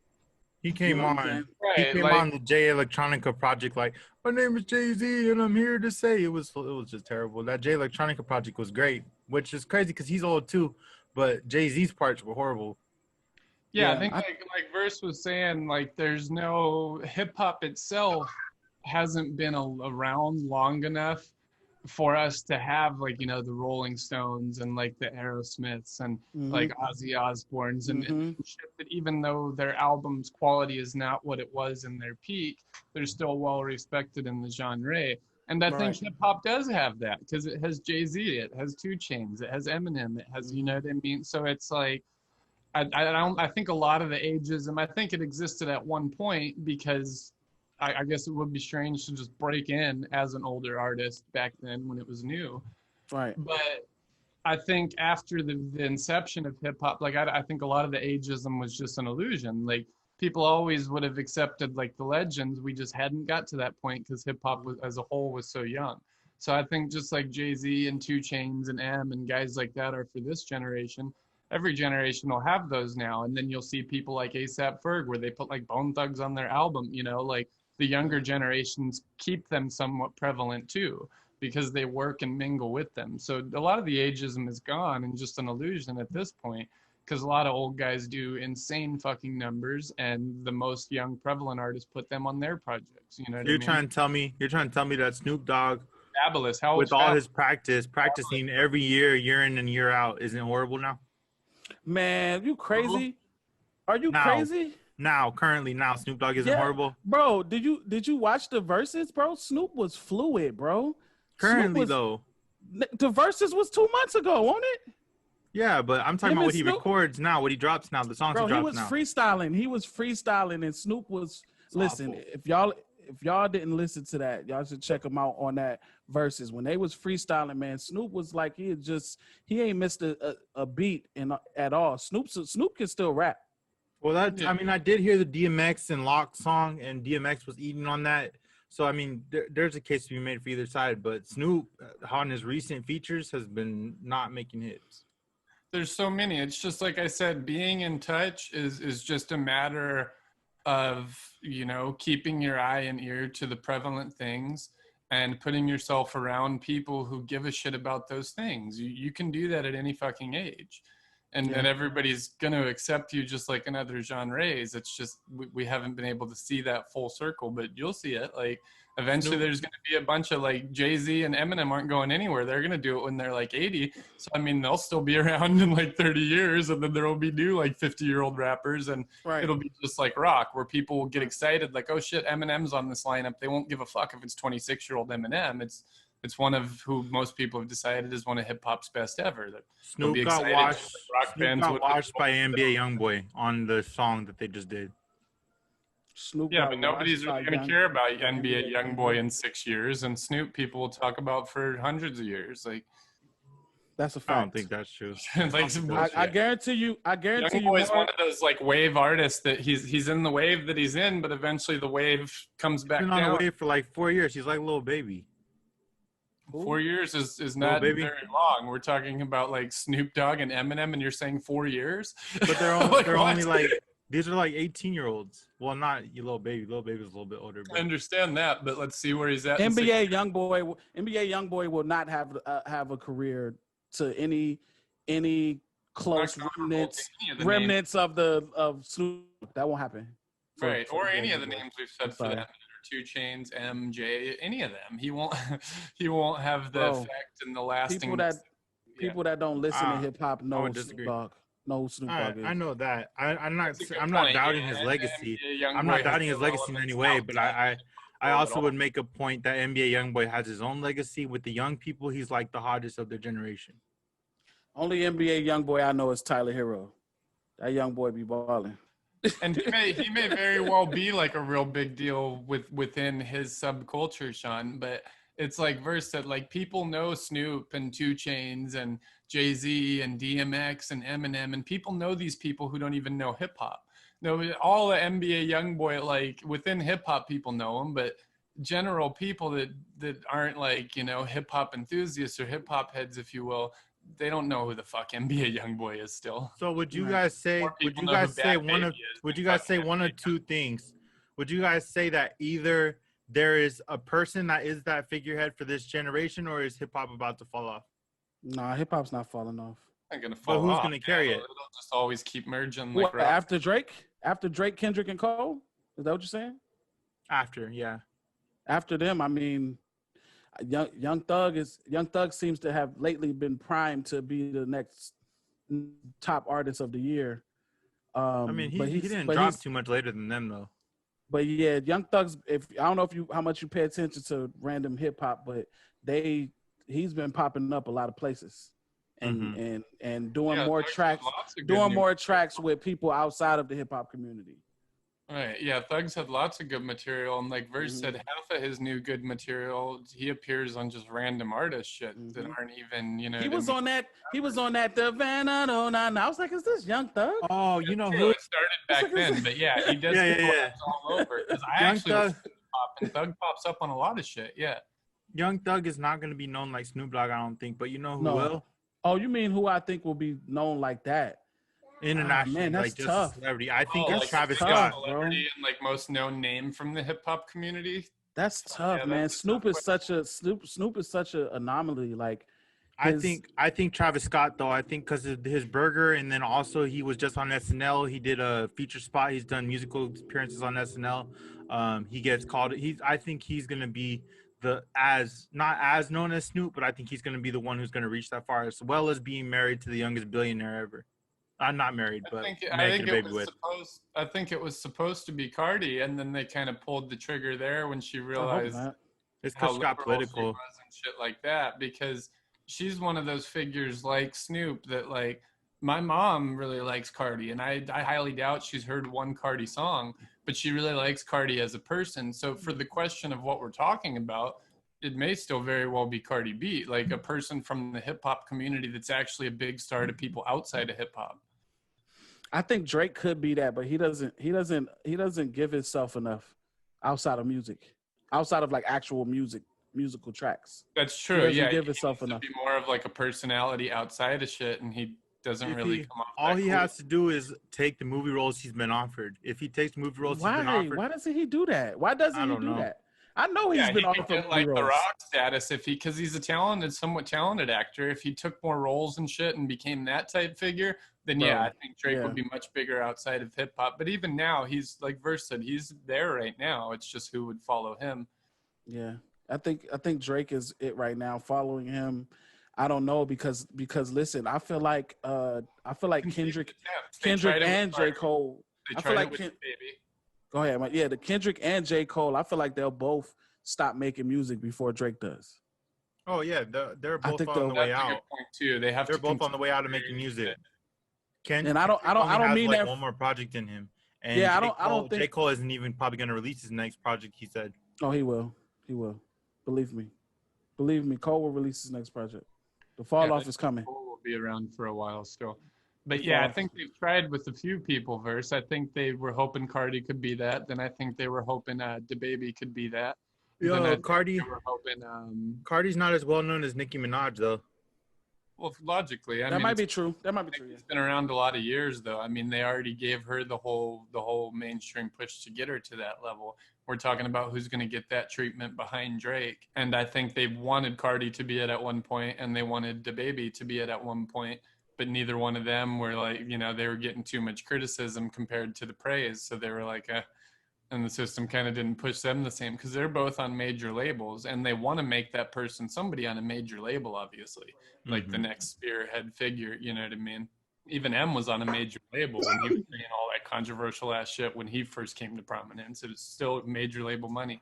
You know what's crazy is I would have said Chance before his last album. Yeah, exactly.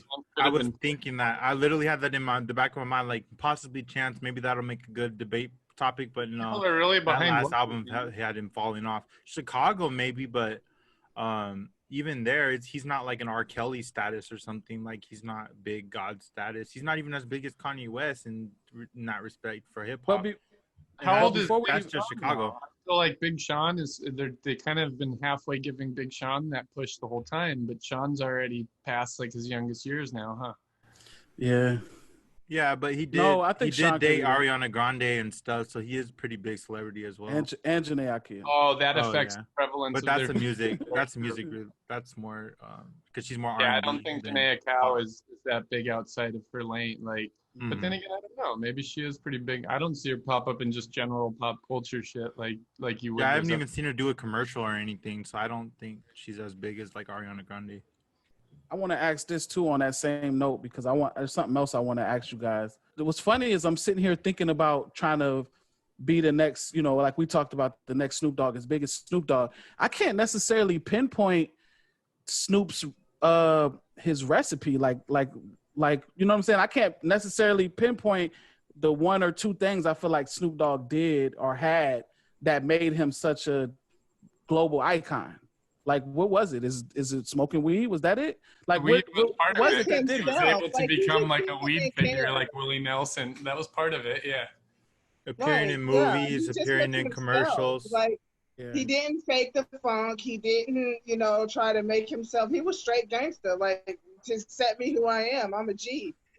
Right. It is what it is. He was so himself, and he's one of those only people that's like gangster, but at the same time is like a player, but at the same time is like respectful to people, but at the same time, like he's like a one of a type person. You know what I mean? Like he's just such a rare human in his natural form that his secret in his case was just like LaKrysia said, just being his complete self at all times. and it was bound to happen because he's just such a rare entity as a living thing. You know what I mean? Right. He's Like, I always know- chill. Like it doesn't even matter what he's doing. He's just like always just like. Well, I think that's probably because he's always high. But Yeah. And I know, and I bet for everything. He's just Yes. calm, chill. yes, I bet for a fact that Yeah, because like no old matter white people, LaKrysia, they don't even know his gangster past and shit. Right, They just think right, it's like they a don't. funny ass smoker They dude. don't. They don't Yeah. know shit about Yeah, all but that. that's got a lot to do with Martha, though. You know, him and Martha Yeah, teamed yeah, up. And that was he's a lot of now their household introduction to fucking like, name who's this in cool white guy? America. Yeah, That's a crazy connection. That's a crazy That's funny. connection right there. That is funny. Yeah, I like their little bond. Yeah, that's crazy. That's crazy. And I bet for a fact too, like however, no matter how prestige the platform is, when you book in Snoop Dogg to come through, I want to talk about this contract you guys sent. It says he needs somewhere to smoke. We don't allow that in the building. Oh yeah, well, we don't allow Snoop in the building then. You don't get Snoop if you don't got a green room. And I mean green room in every sense of the word, green. Right. Well, his show was amazing. I wish he would bring back. Do you remember GGN News? Yes. Fuck, I wish he would bring Yes. that back. Like he'd bring on lots of celebrities that thought they were smokers, and then after they smoked with Snoop for like 20 minutes, like they couldn't even like speak and shit like that. Like a lot of rappers went on there and they just couldn't handle Snoop's weed, so they're just like inactive for the whole second half of the show. So, what do you guys think was the major fall of BET? Of the what? The major fall of like BET. Like a lot of people, BET was very popular back in like the late 90s, early 2000s. And then eventually like a lot of people just kind of stopped watching it. I think the transparency. I mean, I think people learning, who owns it and who's behind it, and then more people becoming aware to all this shit is just brand driven. It's not really, they don't care about it being for the black people. They're just making their money like any other network. So I mean, I think transparency, just a lot of shit being exposed to the people who are once their supporters. Mm-hmm. Yep. From my understanding, BET was initially owned by black people, and then it was sold. Yes. Right. It was initially. So does this go back to like what we've been discussing previously, to that a lot of black organizations that were set up are infiltrated by white organizations for another agenda? Well, money talks, and I think that definitely people. I wouldn't say I would take the conspiracy as deep as saying they set up, like they were involved with the setup and with the intentions of taking it over and doing that. But I guarantee that there are people out there that saw BET and what it was and how much it was supported by the black community and definitely wanted to have control over it. Right. They see it as like a beacon to speak to Black America. Right. Yeah. And I mean, money talks. I mean, a lot of people will sell something that you offer me a considerable more amount of money than I put into this. You know what I mean?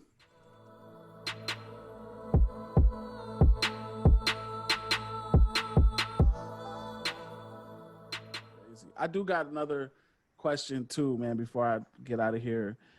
Because me and LaKrysia butted heads with this a few times on Facebook and different posts.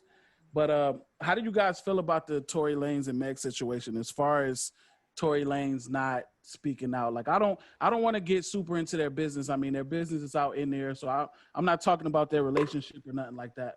I'm just simply talking about the accusation that you as a person shot somebody, or as a man shot a woman, and you being quiet about the situation. Do you feel personally that you would be quiet about the situation if you were innocent?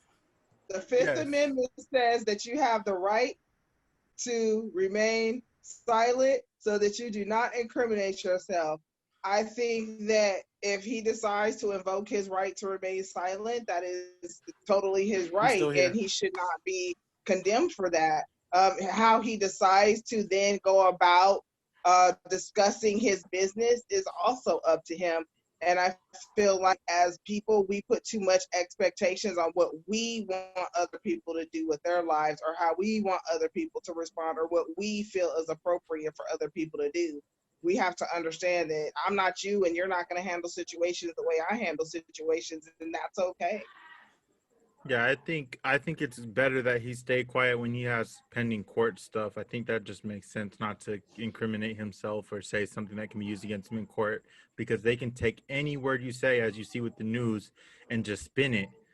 So he could say something totally not even that he thinks is incriminating himself, and they can spin it and make it incriminate himself, especially since he's a celebrity. And I think that that's a similar approach that R. Kelly took when he got off of his charges. He stayed quiet on it. Although, I mean, he looks way more guilty than Tory Lanez. I don't think Tory Lanez. I don't want to talk about R. Kelly with Tory Lanez. I don't want to do that to Tory Lanez. Like, let's just be real. We got a black man accused of shooting somebody. That nigga is out of jail. Are we serious right now? I mean, like, I don't want to say that I question whether or not he did it or not, but I question whether or not he did it. Like, did he really shoot her? I question too. Was it like, because he's out, he's not in jail. He was arrested, but he wasn't arrested for shooting her. So what the hell is really going on? Because Megan said he didn't do it on the day. You can just bail and then wait until the trial. Like, that's common with celebrities or people with money, LaKrysia, for them to not be sitting in jail until there's a verdict. You know what I mean? They always bail. He wasn't even arrested for that, though. He was literally arrested for being a felon in possession of a gun or some bullshit. Right. He wasn't even arrested for shooting her. Right. He was never arrested, never charged. From my, Yeah, but that's also because she wasn't telling the story how she ended up telling it later at that point either. So they weren't going to, especially a person of status and a celebrity, they weren't going to put the shooting on the charge then and there. Because Meg didn't say anything like that until later.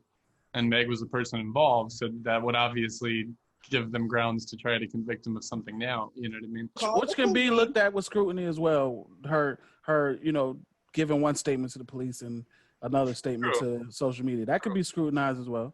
I agree on that. Right, exactly. So call the police, tell the police I was shot, but I'm not going to tell you who did it. But then I'm going to go to social media and be like, yeah, Tory shot me. I heard a rumor that she accidentally shot herself. Fighting over the gun. Well, there's a whole bunch of rumors going on, on like sides. One girl came out and specifically was like, no, I didn't shoot Megan. I'm not the one. It was one of her friends. Like, why do you have to come out and explain that you? Because there were probably rumors. Because they were probably rumors that she did it, and it's like, no, wasn't me. I actually heard a rumor that Tory and Meg were just peacefully talking, and then Donald Trump actually pulled up and he shot her in the foot. That's what some of the more reliable sources are saying. He shot her with a chlorine. He's admitted if he shoots somebody, he won't lose voters, and he said he felt dissed by a lot of Meg's music. So you never know. My goodness. He wasn't feeling that savage shit. He's outraged by all of Meg's content. Yeah, he was just offended by that track in total. Because Mrs. Trump, First Lady be rapping Megan Thee Stallion shit. She be rapping that shit. He was tired of her ass. Stallion in the White House all the time. Yeah. Melania just in the back room, just doing a little dance to her Meg Thee Stallion. Yeah. Oh, with the Beyonce remix? Oh, she was lit. Oh yeah. My goodness. I'm a savage. Turn that goddamn jungle music off. Yeah, Donald Trump getting all fired up. Yeah. Throwing cheeseburgers at her. What the hell are you playing in there? Did you guys didn't say whether or not you would have been quiet on the system on a topic, right? Yeah, I would have been quiet. Yeah. If I was Tory? Yeah. Yeah, definitely. I sure as fuck wouldn't have put out a whole goddamn album about it. Like, isn't there bars about it in like every song on his new project? Yeah. I don't know about every song. I just listened to the intro. Okay. I just listened to the first 3 songs, but on the 3 songs I heard it, he mentioned it every time. Okay, that was my only thing. I asked and didn't proclaim it because I've seen 4 songs where he mentions it, but I haven't heard every single song. But well, I think in the songs he's just really saying that he didn't do it. Yeah, he's saying he didn't do it. But see, that's my point. That's my point that I was trying to make before, and I'm trying to clear up now, is that I'm not saying, because I'm not proclaiming his guilt or innocence. Listen, to me, I don't know either one of those people. So to me, it's one word against the other. So I'm not gonna decide whether or not I think the person that he did it or that Megan's lying. But I think the truth will come one day. Maybe we will figure out what's going on. I think whoever's on the bad side of this is a horrific person. If he shot her, that's horrific and that's unforgivable. If he accused him of that and he didn't do it, that's horrific and unforgivable to me. But just to me as a person, like I was accusing of rape. If you're accusing somebody of shooting you that didn't shoot you, yeah, it would be just as bad. Right. Yeah, and trying to ruin their career and everything. Yeah, you could ruin their life with some shit like that. Right. Period. Mm-hmm. You know what I'm saying? So, but I do think that the weight and being silent to me was something that I scrutinized, because he was silent, and then all of a sudden when his album come, all he said was, I didn't do it. Like you didn't wait for your album to release the whole story or to tell your complete side. You just basically said stuff that you could have said, whether or not a lawyer says don't say nothing. All I said was I didn't do it, and they're setting me up. That's not something that's going to get you in trouble. Strategy. I mean, of course. It was a great marketing strategy. So people are mad because he used a marketing strategy in order to tell his side of the story. I ain't mad at him. Get your money. And it changes. It's really such a coin toss, because if he did it, that's fucking despicable to do that and then to turn it into a money situation. But the flip of the coin is, if he didn't do it and made it a money situation, he's a fucking genius. Yeah. I think it's either way, because again, everybody was waiting for his side of the story. He was like, "You want my side of the story? Then buy my album." Right. Yeah. I guess you're right. Genius either way, but it's whether he's a good genius or evil genius. Yeah. It's Hollywood. Like, they run by different standards either way. Right, and obviously the sustainability doesn't go much further than like one album. Like, just like with 6ix9ine trying to tie the rat shit into his actual branding, like it's only cool to people for a week or two, and then after that you can't ride it out very long. With his 45,000 sales. 45,000. This dude named his album. It's so funny with 6ix9ine though. Right. Because I think everybody knew he was like this fake ass gangster. Right, we knew he was like an actor, not a thug. The whole act was funny as hell. I don't care what anybody says. It was funny. No, it was. It was definitely funny. Yeah, we're not debating that. But it only has so much sustainability. You know what I mean? You can only really use it for one little project, and then that's that. Like it won't work if he's still on the rat theme for the next album. If anybody even cared for the album to come out. Yeah, I've checked out Tekashi before the case. I haven't checked him out prior to the case at all. I don't want to listen to the album called Tattletales. Right. I tried it. The first song was pretty good. I heard the collab from it, but that came out before the whole album, so I still haven't streamed anything on the actual said Tattletales. But I would check his shit out before all that. Like, I checked his last album out and gave it a listen, obviously. Icky with the spliffy, I thought that was a nice little flow sequence he had on that track. It was Yeah, nice. That album was pretty decent. That album's not bad at all. Just taking out whatever he is and just seeing it as music. His music wasn't bad up until a certain point. But this kind of circles back around to us talking about Snoop Dogg and LaKrysia's point on Snoop Dogg. Tekashi is a prime example of when you don't represent yourself right when you come into the industry. You want to be something fake, it's not going to work long enough. You got to be yourself. I think Tekashi's talented. I think he has talent, but nobody believed him from the beginning, so that threw some people off. And then nobody wants to even hear it now. So it's like your talent was wasted because you tried to represent yourself as somebody that you weren't, and you proved yourself to that in court. Mm-hmm. True, and it was. But at the same time, would Tekashi have ever gotten to that level of prominence without an act? You know what I mean? As you know, even in Arizona, there's some really dope artists that never are going to get the chance to do the whole mainstream thing. But if they dyed their hair rainbow colored and put a whole bunch of bloods and shit in their video, they probably would blow up pretty big. So it's like, I totally agree with what you're saying, but at the same time, certain people like 6ix9ine, he would have just been extremely underground. He'd just have a couple thousand listeners, and you know what I mean? So I think worth it if he didn't do that. Yeah, exactly. If he invested money correctly, it was like, if you invest the money in the right places, he'd be set for life. Right. So it That's depends. true. Like, it depends what he's doing behind the scenes. Like, I'd be putting my money into shit that's going to get me money back. I'd have apartment complexes in 4 different cities with people renting apartments. You know what I mean? Like, I'd bet he spent up most of his money on security. A lot of And it. being put safe. out a lot more money for regular expenses than the rest of us because of that. Yeah. I Being bet he like a spends a fucking lot of wanted money. man in society. Motherfuckers is going to do security detail for Tekashi like they getting shipped out for war. I'll be back in 6 months. Like I'm on. Yeah, that's crazy. Tall order, yeah. All right, and that's our episode for tonight. As always, make sure you subscribe below. Follow us on Twitter, IG. You can find the links for everybody that's appeared on the show in the description as well. We'll see you guys again next week, same time. Everybody have a wonderful day, night, wherever you're at.